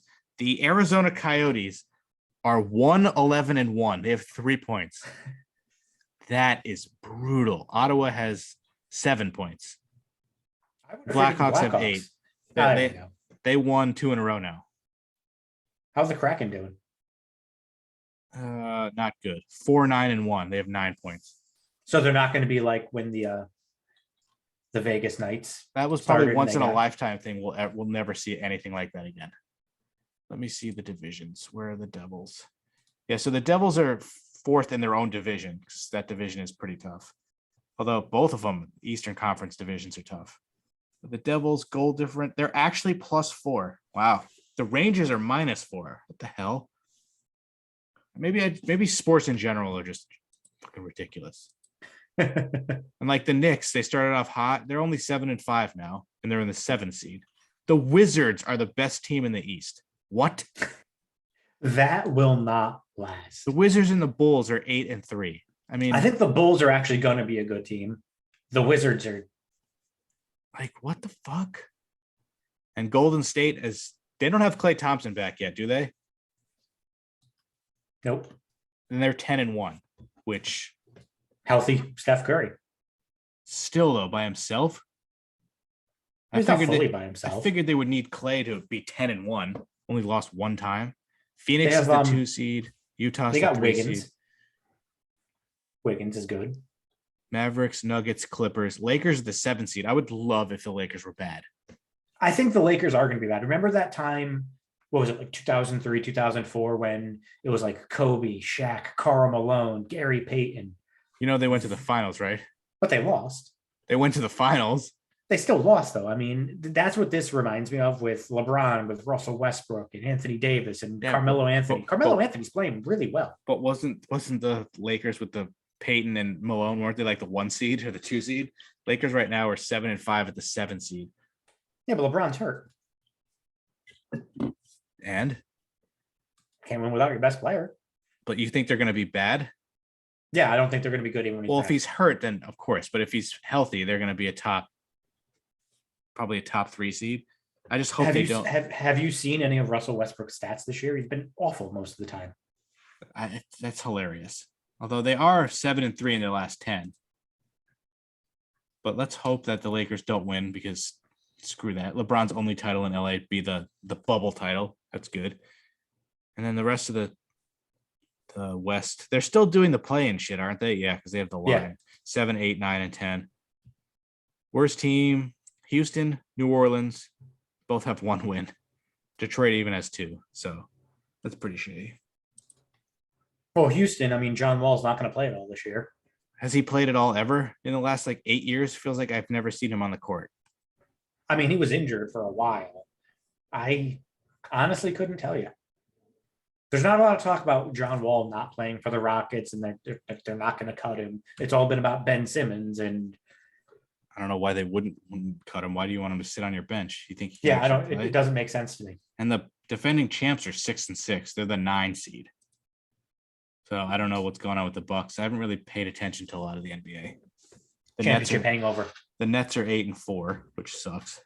Well, I think a lot of those teams last year that played deep into the playoffs, the season ended in what, like end of July, and then the new season started like 2.5 months later. I feel like those teams are going to struggle at the onset because they haven't gotten the rest like other teams have had. Phoenix is still good. They're 7-3. But the Bucks, yeah, they're not good. The Nets 8-4, not bad. Sixers 8-5. Cleveland somehow 7-5. Don't get that. They beat the Knicks. They're 7-3 in their last 10. That doesn't make any sense to me. All right, I'm done with sports. It does. My head hurts. NHL, NBA, NFL, baseball. Do you want to do hot stove now? Do you want to do something different? Not much is really happening with the hot stove. I mean, there's going to be a lockout, 100%. And remember, there's a difference between lockout and strike. Strike is when the players don't want to play. Lockout is when the owners are saying we're not going to let you. Yeah, there hasn't been a strike in any sport in a long time, right? It's always a lockout. NHL went through 3 lockouts. NBA did a couple of lockouts. NFL was a lockout. I want to say the last strike was probably 94. Yeah, I think it might have been 94 with baseball. How do you, I could rant on that. How do you have a CBA that expires during the season? Like, how are you that dumb? At least this one expires December 1st. Or how do you not just go, all right, listen, we don't like the CBA. It's up. Let's just do the same CBA temporarily for the next 2 or 3 months. get through this season. And how do you not do that? Like, are you fucking stupid? How do you cancel the World Series? And that The Yankees were good too. So were the Expos. The Expos were like the best team in the They were both the National one League. seed. Ah, disgusting to even think about that. I mean, I don't know. That's at least a little better than the NHL canceling an entire fucking season. Like, I think Ovechkin got drafted and his whole rookie year got canceled. Like, that Just- sucks. think how many more goals he'd have right now. I was just gonna say that he'd probably have at least 40. He'd be close to 700. He's not at 700 yet. I know he's very close to breaking Gretzky's I thought he's at like 6 something. I don't think he's at 700 yet. NHL all-time goals. I could be completely wrong. One of my favorite stats. He's at 741. Oh, I thought he had 641. So he'd be almost at 800 then. My favorite stats is that if you took away all of Gretzky's goals, he'd still have more points than anybody in the league history. Like, Well, I mean, wasn't he getting like 190, 200 points a season for like a while? his total assists, he has 1,900 total assists. Like, it's just absurd. And 894 goals. I think Ovechkin's going to break it. 894, and he's at 741. And he's, I think, a year older than us or our age. I think he might have been born in 85. Yeah, he's born in September of 85. So he's 36. I think he can do it. You figure he's got NHL players can play to like, when did Darby Allen retire? Like he's like 53 or something. He's sadly still playing in, I think it's a Russian league that like he owns because he knows if he stops playing that nobody's going to show up and the team will fold. So he's going out there like a shell of himself. So the record is what, 894 you said? Yeah, like Ovechkin's already got 11 goals this year. Like he's 153 goals away. If he averages 30 goals a season until he's 41, he's going to get it. I think he's going to get it. I think he's going to get it by the time he turns 40. It's impressive. Yeah, 2004 first round pick, and that season's canceled. So he'd probably have. It's his rookie. Oh, let me see. What did he do his rookie year? His rookie year, for God's sake, he had 52 goals. So let's say he just does that in his first year, and that wasn't locked out. That's another 52 goals. See, he used to be very balanced. What's the most points he's ever scored in a season? Well, I'm already on his page. So he actually I'm asking. What's the most hasn't points? scored 100 points since 2010. He went 106, 92, 112, 110, 109. He hasn't reached 90 since then because he doesn't get any assists. Although this makes no sense. 2010, 2011, he had 32 goals and 53 assists. Since then, he hasn't gotten anywhere near even 40 assists. So it's like, who's better, Crosby or Ovechkin? They're two very different players. Crosby can get you 30 goals and 70 assists. Ovechkin's more like a 50-30 guy. And Crosby can also score a lot. So I tend to lean towards Crosby as a better all-around player, but Ovechkin's a better goal scorer. He's also durable. He missed, I think that was a lockout season. So besides last year, he's basically played in 70 games every year. This is good damn career. And this is why I think even when he becomes the all-time leading goal scorer, because we both just said he's going to eventually. Gretzky had, I think, 18 years where he scored at least 90 points. Well, even when Gretzky sucked on the Rangers, he still put up good numbers. It's like ridiculous. It was like Tom Brady. It's like, you shouldn't be doing this. Although he wasn't on Tom Brady's level. His 3 years with the Rangers, he put up 97 points, 90 points, and 62 points. Makes no sense. Even at like that last year, I'm pretty sure he was like really bad. But like 62 points for somebody who, how old was he? 38. He still had 53 assists that year. Yeah, that's like ridiculous. That's why years? He's the GOAT of GOATs. Okay, his second to last season in the NHL, he led the league in assists. And the Rangers were pretty. He went to the Rangers because Messier was there, and then Messier left. Like, what a dick. Like, it pisses me off that the Rangers had Wayne Gretzky. Like, get out of here, dude. His second he played to in last, his third to last and second to last season. He played every game. Yeah, and he finished 5th in the Hart Trophy. Unbelievable. It's crazy that they won a cup in Edmonton after they traded him. Like, you think that no way, and then they still did. Oh, I love hockey.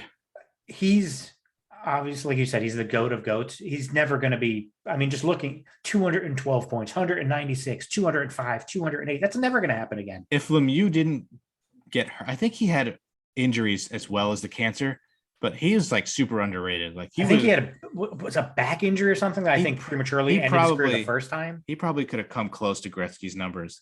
Like Lemieux had some ridiculous stats also. Like those are the two best players I think you'll ever see.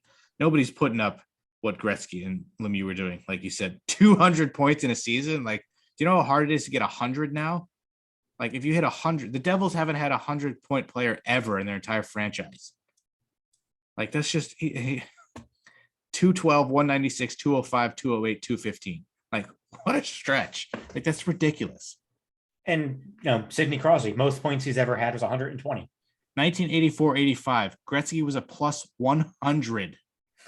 That doesn't make any sense. That's insane. That doesn't even seem real. That's like video game numbers. You're 135 assists and 73 goals, 208 points, and you're on the ice for a plus 100. The only time that he was never a minus in Edmonton, he was a minus in LA 4 times. Then he was on the Blues for 18 games. I don't know if you knew that. I did not know that. That classic Steve Yzerman goal from like center ice in overtime to beat them. Gretzky gave the puck away on that play. And then for the Rangers, he was a plus 12, minus 11, minus 23, and then he retired.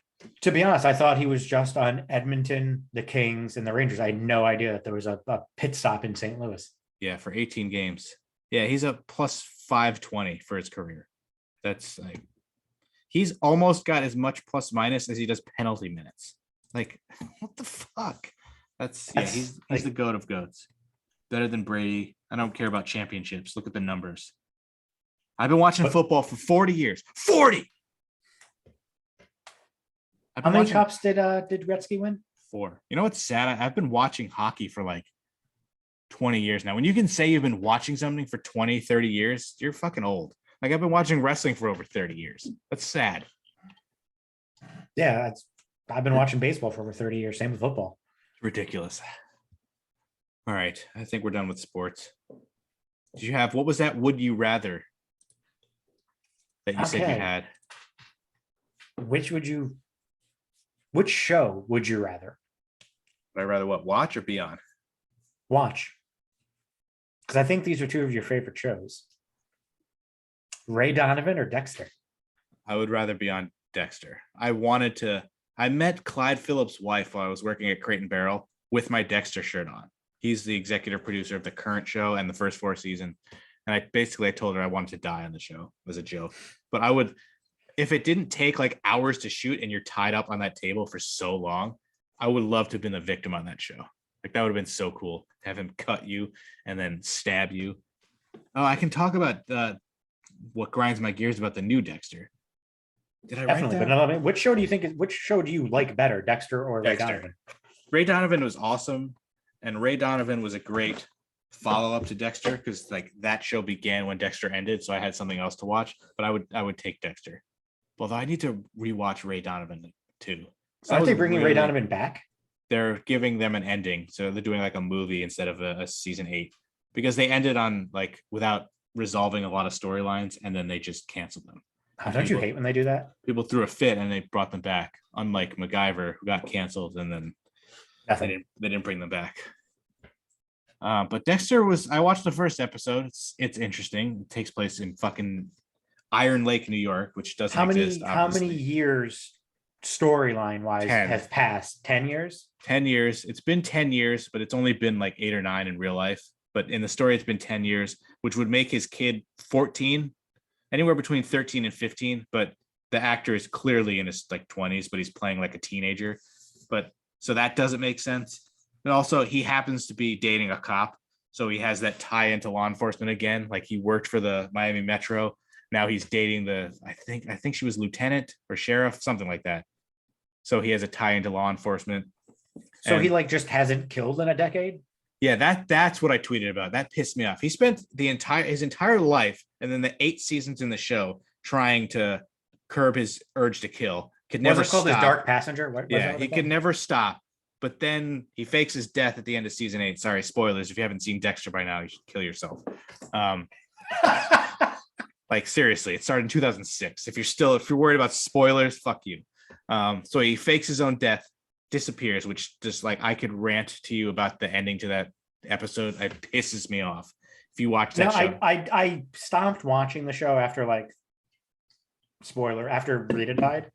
I stopped watching, never finished it. I know, didn't the show end like he went into a fucking hurricane on like a boat with his dead sister? He fakes his own. He lets his kid go with his like a psychopath weird girlfriend, which that's what pisses me off. He's never letting his son, he's never leaving his son. Oh, everyone around me gets hurt.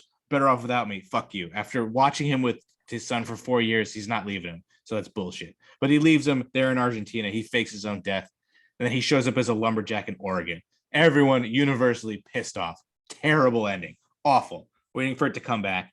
So you're telling me in those 10 years where he was a lumberjack and now he's working at a fucking like fish gun store, like a tackle store. So he went from Oregon somehow to like the complete other side of the country in New York. Wound up in New York in the cold place. And he never killed anyone for 10 years. You're telling me he finally figured out how to not kill somebody? And then the show begins.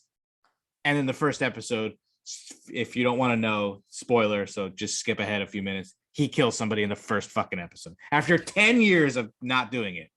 Shouldn't that, now obviously maybe they wanted to get into it quicker. Like if I'm writing the show or I'm producing, I would build that up. It's only 10 episodes. So wouldn't you build that up for a few episodes where he's fighting that urge, then he was fighting it like that entire episode, and his sister is now his I don't want to say this sounds fucking stupid, but his guiding light, like his dad was in the show. So that makes sense. So it keeps her in the show because she died. She was in the episode, and she was like, "You spent fucking all this time, just do your routine." And then Harrison shows up at his door. He somehow found him.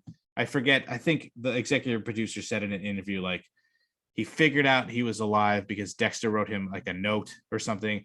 Figured out using the internet to Miami to Argentina, where the fuck they were, to Oregon to New York. So he figured out, fine, whatever. He probably wouldn't have been able to figure it out, but fine, I can look past that. But not only is the fact that he looks like he's 18, which he shouldn't be, but he finds him and he plays it off like, no, sorry, I don't know you because everyone around me gets hurt. But then he ends up showing him away. And then at the end of the episode, he's like, yeah, I'm your father. I'll bring you back on. So I guess they're going to do some shit where he already killed somebody who's like a famous guy's father, or the father like is a rich asshole and he killed his son. So that's going to be the whole story. And I don't know how it's going to go, but it looks pretty good. I enjoyed the first episode. It's just those few little things where it's like you managed to go 10 years without killing. And then as soon as the show starts, you kill somebody. Like, so come on. Are they pretending that his son is like 14 or 15, or are they be like, no, he's 23 now? No, I think they didn't really say, but I'm pretty sure because it makes no sense. It's been 10 years. There's no way he could be 18. Aged up. Well, they could have just aged him up though for story purposes. But that would piss me off. I don't know what they're doing, but maybe he is, because he doesn't look like he could pass for 14. So maybe they are just saying he's 17. I think they are. Shows have done that before. It's so stupid. Like I hate it. But the whole episode was good, and I'm hooked already. And I hope they do more than this. Are the only people that they every week now you can do a Dexter review. Did they bring any other prior cast back other than Jennifer Carpenter? A lot of dead people have been, like John Lithgow's in one episode. It's like, I'm guessing he's gonna be like Visions or something. I wish they would bring his dad back, but they sort of fucked that up at the end of the series. Like he stopped appearing in episodes like 7 and 8, season 7 and 8, much less. I actually met him and I told him that. I was like, I thought he was a super important character that they just pushed away towards the end. And he was like, yeah, you're right. I'm sure he was saying that because he didn't get as much money, or he wasn't in the episodes anymore, but it was fucking dumb. But if you watch Dexter, it's 7 and 8 are probably like the worst seasons they have. But if you love the show, you still enjoy those. Like I still enjoyed those seasons. It's just the ending was horrendous. So bad. You're not leaving your son with some fucking serial killer woman that you've met for like a year. Get out of here. That I ranted about. But yeah, he's still involved with law enforcement. So he has he hears stuff about cases. So I'm sure it'll be good. But I liked it so far. I give the episode probably like a 7 or 8 out of 10. It's nice to get back into. You should really think- finish watching. Like it bothered me so much when they killed Rita. Like I was devastated.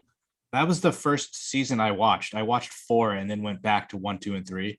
Really? And it didn't really take away knowing she was going to be dead.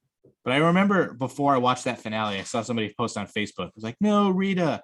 And it didn't dawn on me that she died. I was just like, oh God, did she divorce him? Did she leave?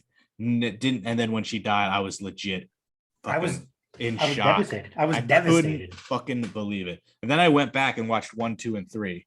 And then I've always thought that 4 was the best. I was like, 4 is the best. And then rewatching those first 4, I'm taking seasons 1 and 2 over 4. I'll go 1, 2, 4, 3, 5, 6, 7, 8. And I like 5 a lot more than a lot of people do because I was working with a bunch of people who watched Dexter, and that's the season that came out. So I love season 5, but that's when it sort of like jumped the shark. When it was like total. Once Rita died, it was very different. And I think that's why I tapped out. I'm like, you can't. You got to keep going. You can't just give up because it's not like they were bad. It just wasn't. I got a lot good. of quit in me. It was, yeah. Well, I mean, like I'll watch a show, and if I let too many episodes build on the DVR, like then I'm done. Like I went through Scandal where I watched a bunch, and then I let too many back up, and I never went back. Same with Suits. I had so many backed up, I just stopped watching, which was a great show too. I got annoyed with Suits just when they had to write. Obviously, they had to write Meghan Markle out of the show. Yeah. And like that bothered me. Like I know, Harvey was always the main character, but it was Harvey and Mike. They were like. Well, once Mike left, I mean, I stopped watching way before that, but it was just like, what the hell, really? Mike's gone. I was a big Louis Litt guy. But I remember watching that, seeing the previews for that for weeks because it's on USA, so like they'd play it during Raw, and I was like, I'm gonna watch this, and it was good, it's really good. But then I give up. Like I haven't watched Game of Thrones. I watched the first 3 seasons, and I just never started again. I'm probably in the minority on this. I've never seen a single episode of Game of Thrones. Like at least I watch it. Like I won't give because there was an episode in season 3 where people die. It's called The Red Wedding. And it was like, even I was sort of like disgusted and sickened by it because it was so graphic. So I was like, I need to take a little bit of a break after this season. And then I just never went back. And it was also like, it's good, but it's very long and drawn out. So like each episode, like I'm watching Dexter, it goes by. I'm like, how was that 45 minutes? How's that 50 minutes? When I'm watching Game of Thrones, I'm like, the fuck, how has it only been 10 minutes? Like, it's still good, but it was like, I felt like I was watching a show. Like, just come on. But okay, great. We're fighting. Come on. But like that, I never finished Breaking Bad. I never even got close to finish Breaking Bad because the first season is so boring. I could not bring myself to keep watching. I got up until the episode where he throws the pizza on the roof. That's where I stopped watching and I never went back. And I need to watch that show because I know it gets better. Kate stopped watching Breaking Bad around midway through season 3. She stopped. She tapped out. She's like, isn't that when it gets good? Yeah. I know the first season is just like, it's really boring. Like you have to admit it's horrendously boring. Nothing. Yeah, happens. It really like so bad. It was like nails on a chalkboard. You're like, well, and then does Kristen Ritter die in season 2?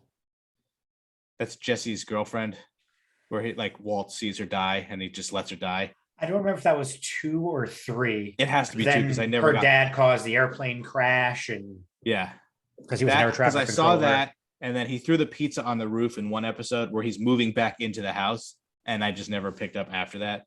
But like, the cat, I hated his wife. Like I know that's the point of her character was to be like an annoying bitch, but like, and that was one of the major reasons why Kate stopped watching was because of Skylar. She was like, I can't fucking stand this woman. And I know you used to get pissed off at his son because you're like, you don't think people with disabilities should be able to work in Hollywood. But ooh, that's not the case at all. Is that not true?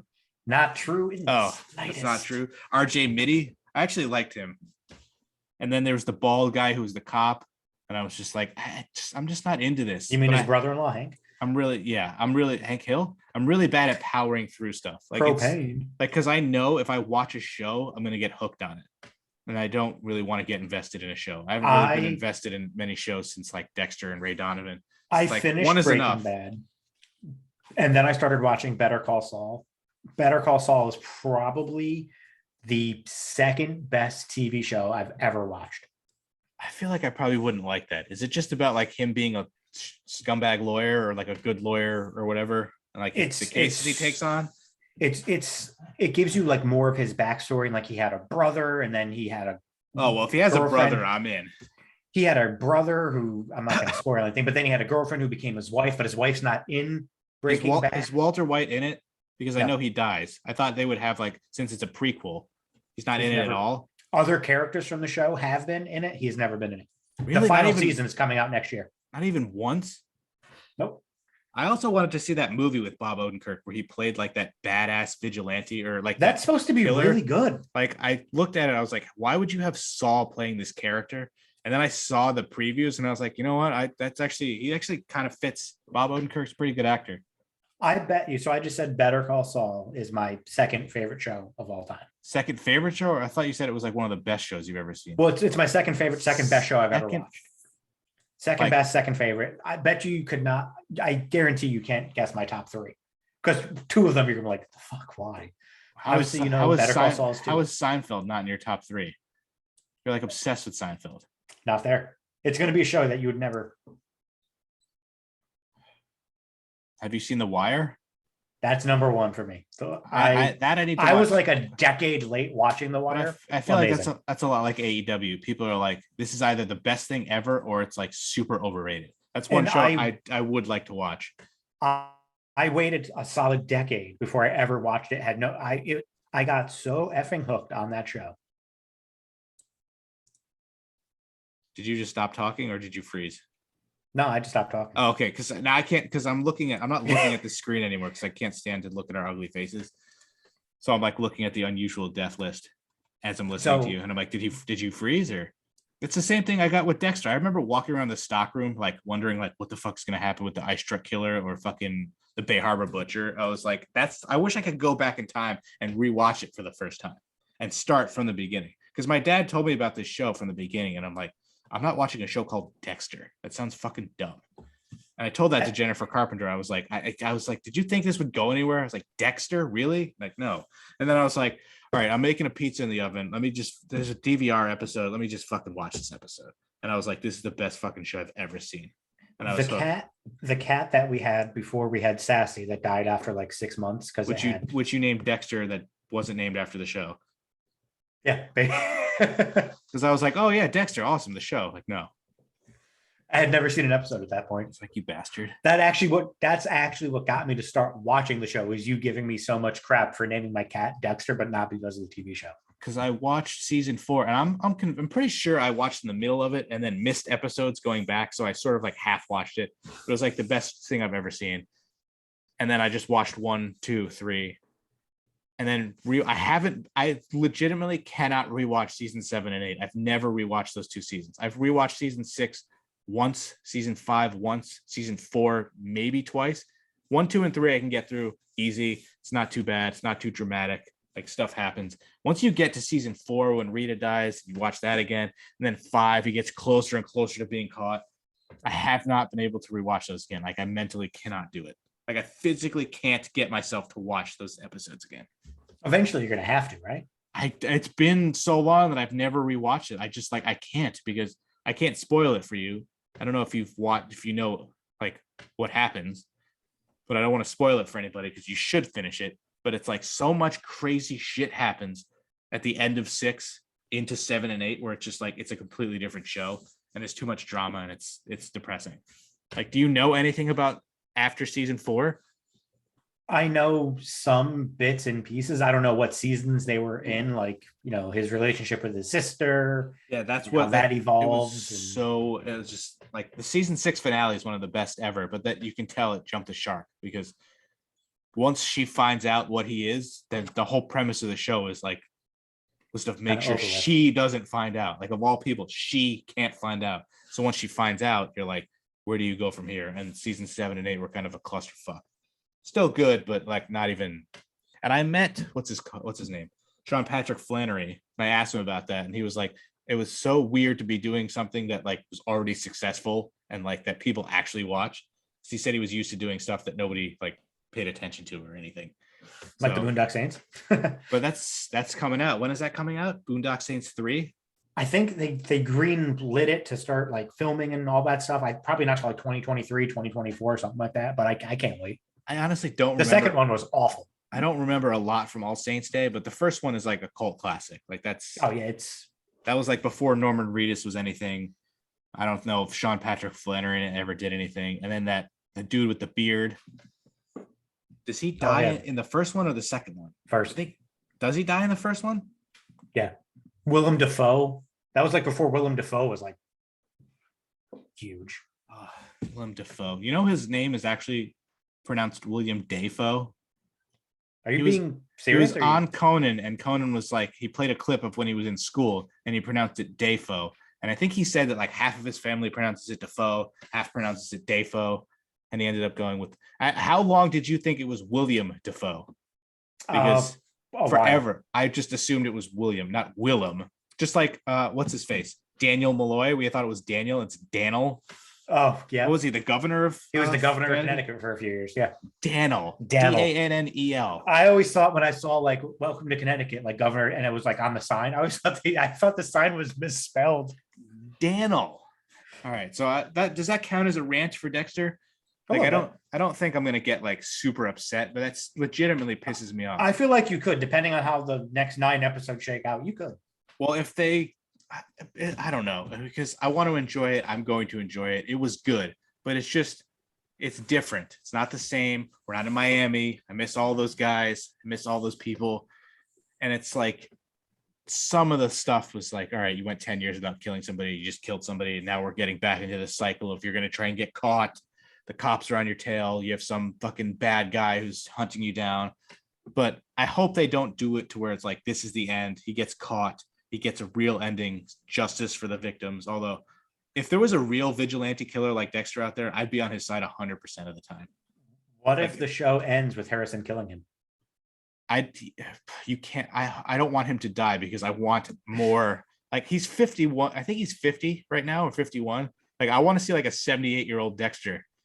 Like, give me 100 more seasons. Like, I don't know if this is officially like they wrote it like, all right, it's 10 episodes, we're done. Yeah, that's what I'm wondering. Is it going to be 10 episodes, it's over, or are they leaving open for the potential for it to come back? I feel like they probably went in with an idea of like, all right, we're just going to do 10 episodes, that'll be it. But we'll leave it probably open-ended in case this does really well, because I'm sure it's going to do well, and Showtime's going to be like, they wouldn't let them kill him off at the end. So, spoiler, obviously or the new Dexter's he's in it. He lived. He didn't die. He didn't die in the hurricane. Yeah, could you imagine that? You look really old. But like, I hope went Back to the Future. I hope this is because this is technically a new series because it's called Dexter New Blood, but I just consider it season 9. I hope maybe New Blood because he's going to train Harrison to be a killer. I would probably watch a show called Harrison where he's like, although why would he teach his kid to be a killer? Because he feels that he tried to raise his kid to not be what he is. So it's but maybe his kid killed, and he wanted to talk to daddy about it. I don't know. I'm not a writer. The fuck you want from me? I don't know if he knows who Dexter is because I don't think he does, unless he somehow figured that out. Unless Hannah McKay was like, "Yeah, your dad's actually a fucking murderer." But like, if there was a real, now you know. If there was a real Dexter killing criminals, I mean, I'd be on his side. Right? Yeah, I don't think anybody would not be on his side. But there are people who say killing isn't wrong. People like you kill somebody, you get sentenced to death. They don't like that. Like I would be all for Dexter killing a criminal who got off on something. Like I would not care. Like you think it's a vigilante killer is good? Fuck yeah. It's not killing innocent people. So now let me ask you a question.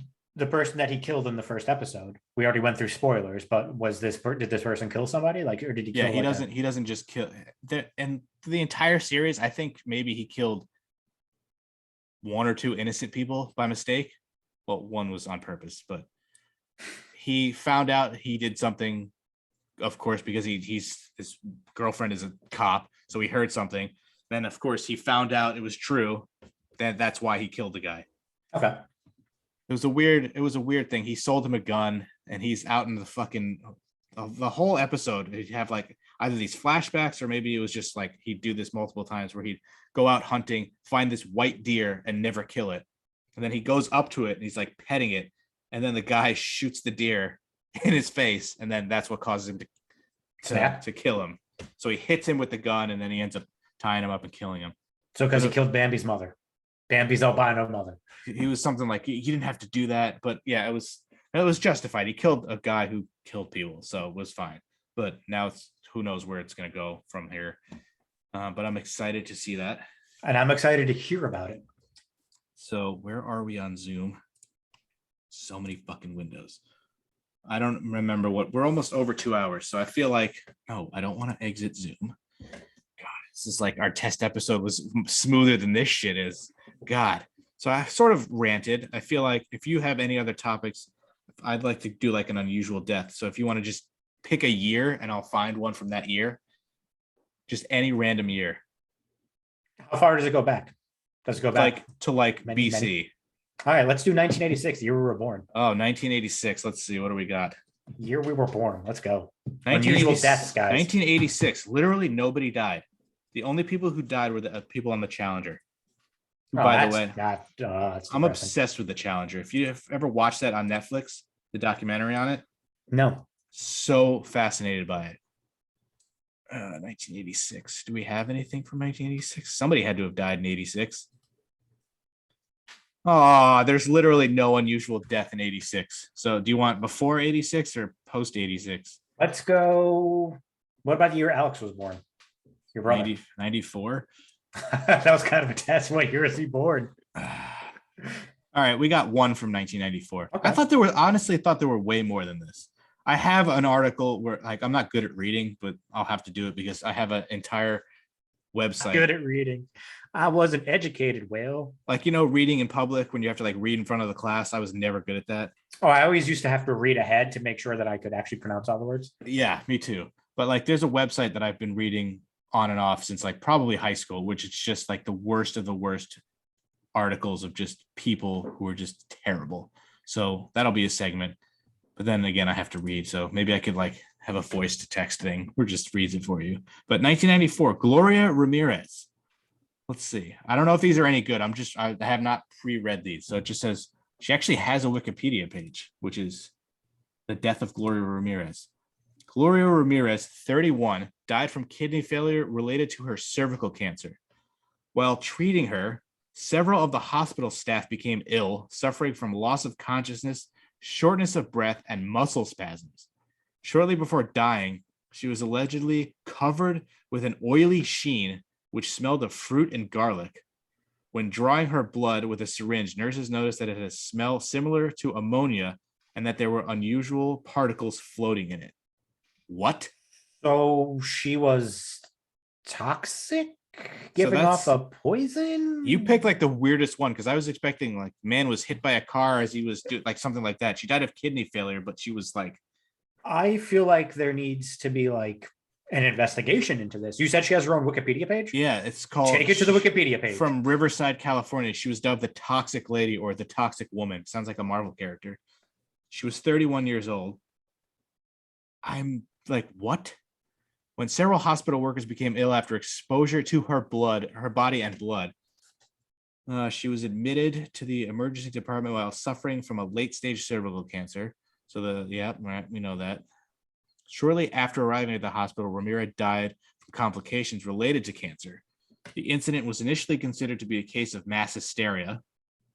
An investigation by some laboratory proposed that Ramirez had been self-administering dimethyl sulfoxide as a treatment for pain. That's always good to self-medicate your shit. But she would fit right in with today. She would be taking ivermectin. She'd be drinking bleach. Oh my God. How do you pronounce that word? Hydroxychloroquine or whatever that shit was? Oh, hydrochloroquine? Yeah, that is. Oh, hydroxychloroquine. Yeah, that one. So dimethyl sulfoxide as a treatment for a pain, which converted into this is like a science lesson. Great. And extremely poisonous and highly contagious via the chemical reactions in the emergency department. So she was administering shit to herself that caused people around her to get sick. So because she had, so she had cervical cancer, and to treat the pain that she was having, she was self-administering a drug that made her like toxic and poisonous, is what we're saying. Yeah, basically. Oh, I don't want to say bitch deserved it, but you knew. Why wouldn't you I wonder if she tried to go and get like pain medication and like they wouldn't give it to her or it didn't work. And then she was Because if you're in pain and chronic pain and you try shit, like, all right, I don't blame you. But if that's your first thing that you go to, Or she went like the homeopathic, holistic, take these Yeah. herbal supplements. the Aaron Rodgers way. It's the Aaron Rodgers method. I love how I randomly tried to pick a year. Nobody. Then I randomly pick something else. And the person has their own Wikipedia page. Yeah, the death of Gloria Ramirez. I wonder what she looked like. Is it weird that I always like look at these people who died to see what they like look like, and maybe they were hot? Like, That's a little weird. because I'm a fucking pervert. But I mean, it's just normal middle-aged. Middle-aged. Middle-aged? 30, Did you say 31 is 31? middle-aged. We're fucking old. I mean, that's terrible. Yeah, the strange death of Gloria Ramirez. Interesting. Wow. I don't think I could inject myself with anything. Like if there was a pill, maybe. You seem like the type of person that has trouble swallowing pills, though, too. Sometimes, because I'll like, depending on the size, I'll like have to do the multiple swallows where I'll be drinking the water, but the pill won't go down yet. But I'm all right with pills. 9 times out of 10, whatever type of pill I'm taking, I take it with no water. I just swallow it. That's odd. I need like, because it gets stuck in your throat, and then it also you get the taste of the pill in your. Oh, it's disgusting. Like taking Adderall like dissolves on your tongue instantly, and it's so gross. Oh, it's got to be like bitter tasting. Yeah. So this theory that she died or whatever we were talking about was endorsed by the coroner's office and published in the Forensic Science International. It is still a matter of debate in the scientific community. So basically nobody fucking knows. Hey, if any of our listeners know anything about the death of Gloria Ramirez, or like, how has this not been like an Unsolved Mysteries or something like that? I guess because we know how, can you do that in Unsolved Mysteries? She's dead. We technically know how she died, but we don't know why she was so toxic. Or why other people became ill. I feel like that's a perfect Unsolved Mystery. Like, I don't know if anyone else, it doesn't seem like anyone else died. But it seems like other people did get sick from it. Yeah, they definitely got sick. Oh, somebody named Waller. Maybe it was Darren's dad. Or who's Grayson? Your boy Grayson Waller? Yeah, the county health department called in California Department of Health and Human Services, and they put Dr. Anna Maria Orcio and Kristen Waller on the case. They interviewed 34 hospital staff who had been working in the emergency room on February 19th using a standardized questionnaire. How do you have a standardized questionnaire for that? Did you develop any toxic symptoms from some random person's oily skin? Do you glow in the dark at night? They found out that people who had developed severe symptoms such as loss of consciousness, shortness of breath, and muscle spasms tended to have certain things in common. People who had worked within 2 feet of Ramirez had handled her intravenous lines, had been at high risk. But other factors correlated with severe symptoms did not appear to match the scenario in which fumes had been released. What did they like cut her open and like fumes popped out? That's insane. The survey found that those affected tended to be women rather than men, so they're sexist, and they all had normal blood tests after the exposure. They believe the hospital workers suffered from mass hysteria. I don't believe in mass hysteria. Like, I get how you could, like, if somebody starts freaking out, you might freak out, but like to show symptoms. Like, I mean, that could be psychosomatic where you feel like you're having those symptoms. Well, every time I feel a pain in my chest, I feel like this is the end. Like, am I going to die now? Is this it? Because once you reach 30, it's like, there's no turning back. Your life's over. After the exposure, she spent 2 weeks in intensive care with breathing problems. Somebody named, almost like Gronkowski, Gorchinski, developed hepatitis in their knees. Oh, and something necrosis in their knees. Like hepatitis in your knee. It's like, how's that even possible? Riverside coroners contacted somebody, investigated the incidents. Yeah, basically, they basically don't know. I'm gonna have to do some research on this. I'll do a book report because I'm really curious about this. 2 months after she died, her badly decomposed body was released for an independent autopsy. They held on to the body that long? And burial then, yeah. Jesus. Her organs were cross-contaminated with fecal matter. Oh, that's a good way to end this segment. And her body was too badly decomposed. April 20th, 10 weeks after her death, she was buried. Jesus. 10 weeks. Glad I picked that year. Yeah, there are theories. Possible chemical explanation.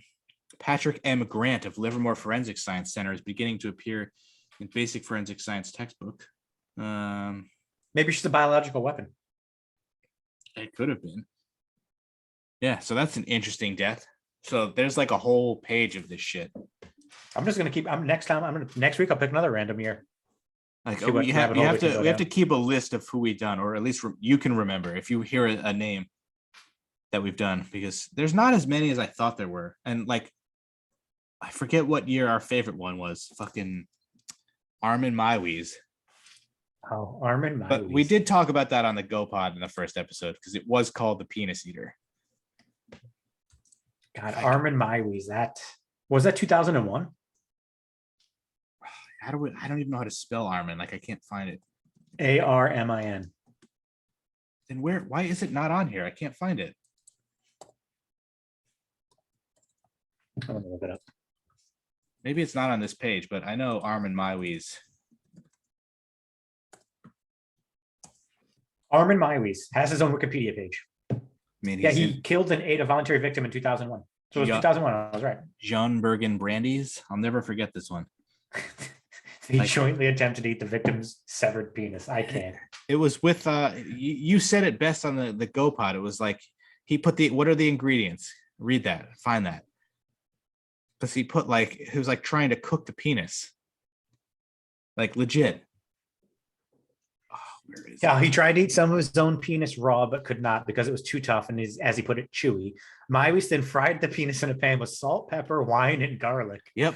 He then fried it with some of Brandy's fat, but by then it was too burnt to be consumed. He then chopped the penis up into chunks and fed it to as a dog. There is nothing worse than overcooking your penis. Like I can speak from experience. That is the worst thing you can do. Oh my God. You must tenderize the penis before you cook it. Oh, I wonder what kind of wine though. Was it red wine? Was it white wine? I feel like we've had maybe that conversation before. I feel like we've definitely asked that question. I feel like what goes well with meat? Is it red wine? It depends on the type of meat. Like chicken, it'd be white wine. Some type of you could do a red wine if it's like a steak, like a penis is probably like a steak. So wine I'd say reduction. it's probably It's got to be a wine reduction. Unbelievable. He could have gone butter and gone like a béarnaise sauce. Oh, Why am I talking about this? The fuck is wrong with us? I mean, whenever I've eaten penis, I just go raw for it. But he's right; it is chewy. Very because you don't like disgusting. ketchup. Put a little ketchup on your dog. Ketchup on a penis is like putting ketchup on a steak. You just can't do it. You got to have nice steak sauce. I was gonna say penis sauce, but that sounds gross. Is that the way we're ending this podcast? I think The that's gotta be very the way we first end this episode with Armin Maiwies, who I believe is still in jail. I hope. I think he got convicted. I think he got convicted of manslaughter at first, and then they redid it because the guy answered an ad and was willing to be murdered. Which I don't know what kind of fucking shit's going on in your life, where you're answering like a Craigslist type ad to be murdered, kill me. to be murdered and then eaten. But so that is interesting. How can you convict him? It's just because the guy wanted to die doesn't mean you can kill him.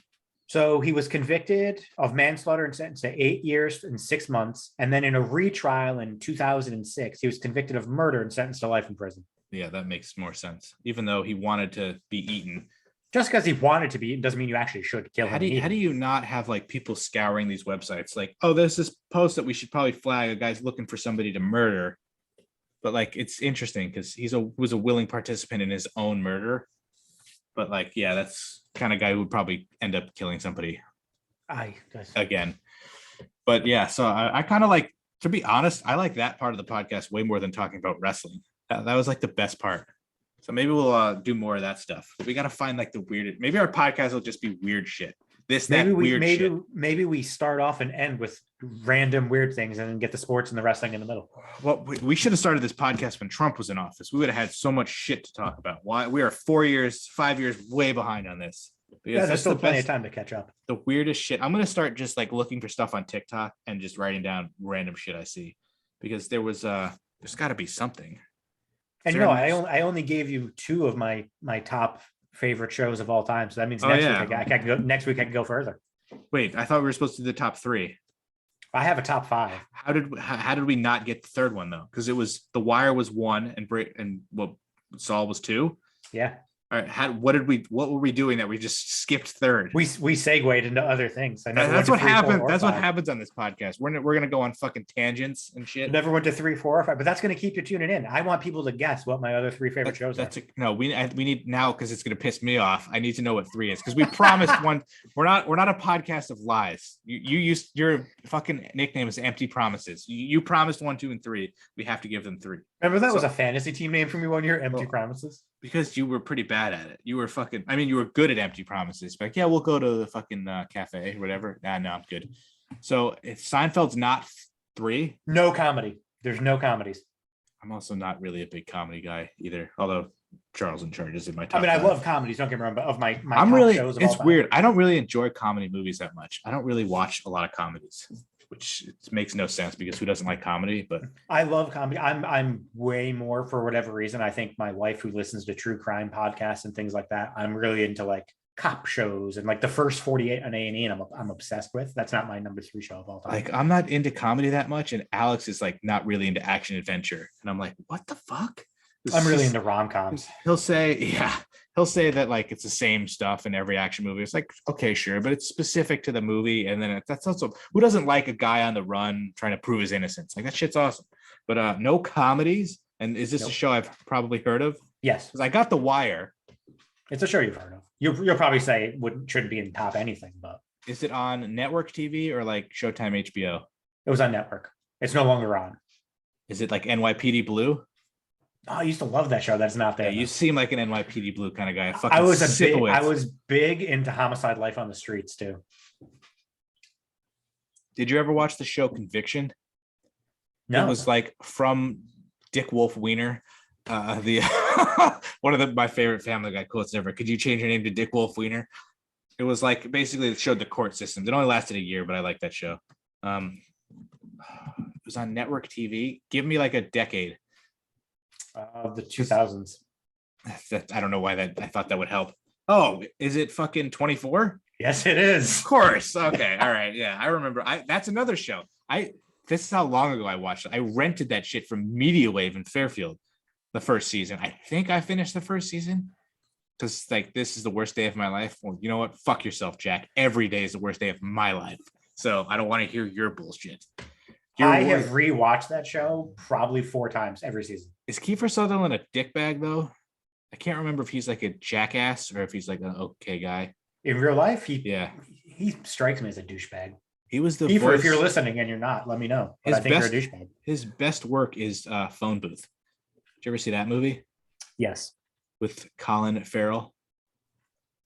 I think his best movie was Time to Kill, where he was a That's another segment. I just thought of it KKK. because I've never seen that movie. But like, Oh my God, I could you need just to watch give you that movie. a list of movies that would piss people off that I've never seen. Watch Just that like movie, please. Like, you don't know Chips Ahoy, you don't know SpongeBob, but like I've never seen The Godfather. Like, so stuff like that. Like, I've never watched that stuff. Like, How have you still never seen The Godfather? that shit is so boring for me. Like, the only mob type movie that I watched was Reservoir Dogs, I believe. Is that the one with the colors for the people's names? It was the Quentin Tarantino. Oh, I hate you so much. And Michael Madsen, I think, was in it. I hate you so much. Like The Godfather, like that, like the video game to me is just the movie can't be as good as the video game, even though it's literally based off of the movie. But like The Godfather, I did not care for it. It's insists upon itself. Like, I can't. I don't know if I could sit through it. That's a good punishment for me if I lose something. Like, I have to sit through The Godfather. You have to watch the entire trilogy. I hear that the third one is, people say it's trash, but there are other people who say like there's nothing wrong with it. Like, I know the second one is like, it's not as good, but it's still like one of the best, supposedly the best movies. Godfather 2 is probably the best sequel of any movie ever. Terminator 2. Best sequels of any movie ever. Godfather 3, I'm in the camp of it wasn't great. Definitely did not hold up to 1 and 2, but it's not bad. I guess if you get to the third one of any trilogy, it's probably not going to hold up, especially when you're going up against 2 of the most acclaimed films. But like, it just, that whole genre just doesn't appeal. Like, I haven't watched The Sopranos because that doesn't really appeal to me. But I feel I've like never seen The Sopranos either. I'd probably like The Sopranos, but like, I already know how it ends, and that pissed me off. And I didn't even watch the entire series. Everyone knows how that ends, just like how this podcast ends mid-sentence. But that's it, right? What's today? Friday? Yeah.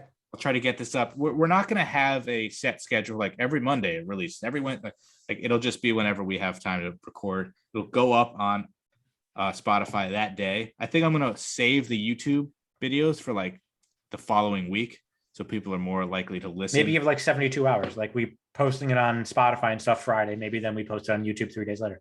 Something like that, because I want people to listen to it, because it's not like we're going to make any money from this, but I would rather people like get the plays up on Spotify. Maybe it'll become more popular. And then we're just doing this because it's fun to have a video log of our stupid shit. I didn't make you laugh like last time with just one of my fans here. Fucking jackass. So and, depending on when we record next week, Ghostbusters Afterlife comes out next Friday. I kind of want to go see that movie, but I can't wait to see it. Very lazy going to the movies. I have not been to a movie theater since you, me, and Kate saw the Impractical Jokers movie right before the pandemic. I saw Bond. Like I was going to go see that alone because I have to see Bond, but I ended up going with Bobby. But usually it's like, I have no problem going to the movies by myself. I think it's more fun, especially if it's in the afternoon and nobody's there. But like, I'm just lazy of actually getting my ass out the door to the movies. I wish I could stream it so I wouldn't have to go to the movies, but I can't not see Ghostbusters. Ghostbusters is like my favorite.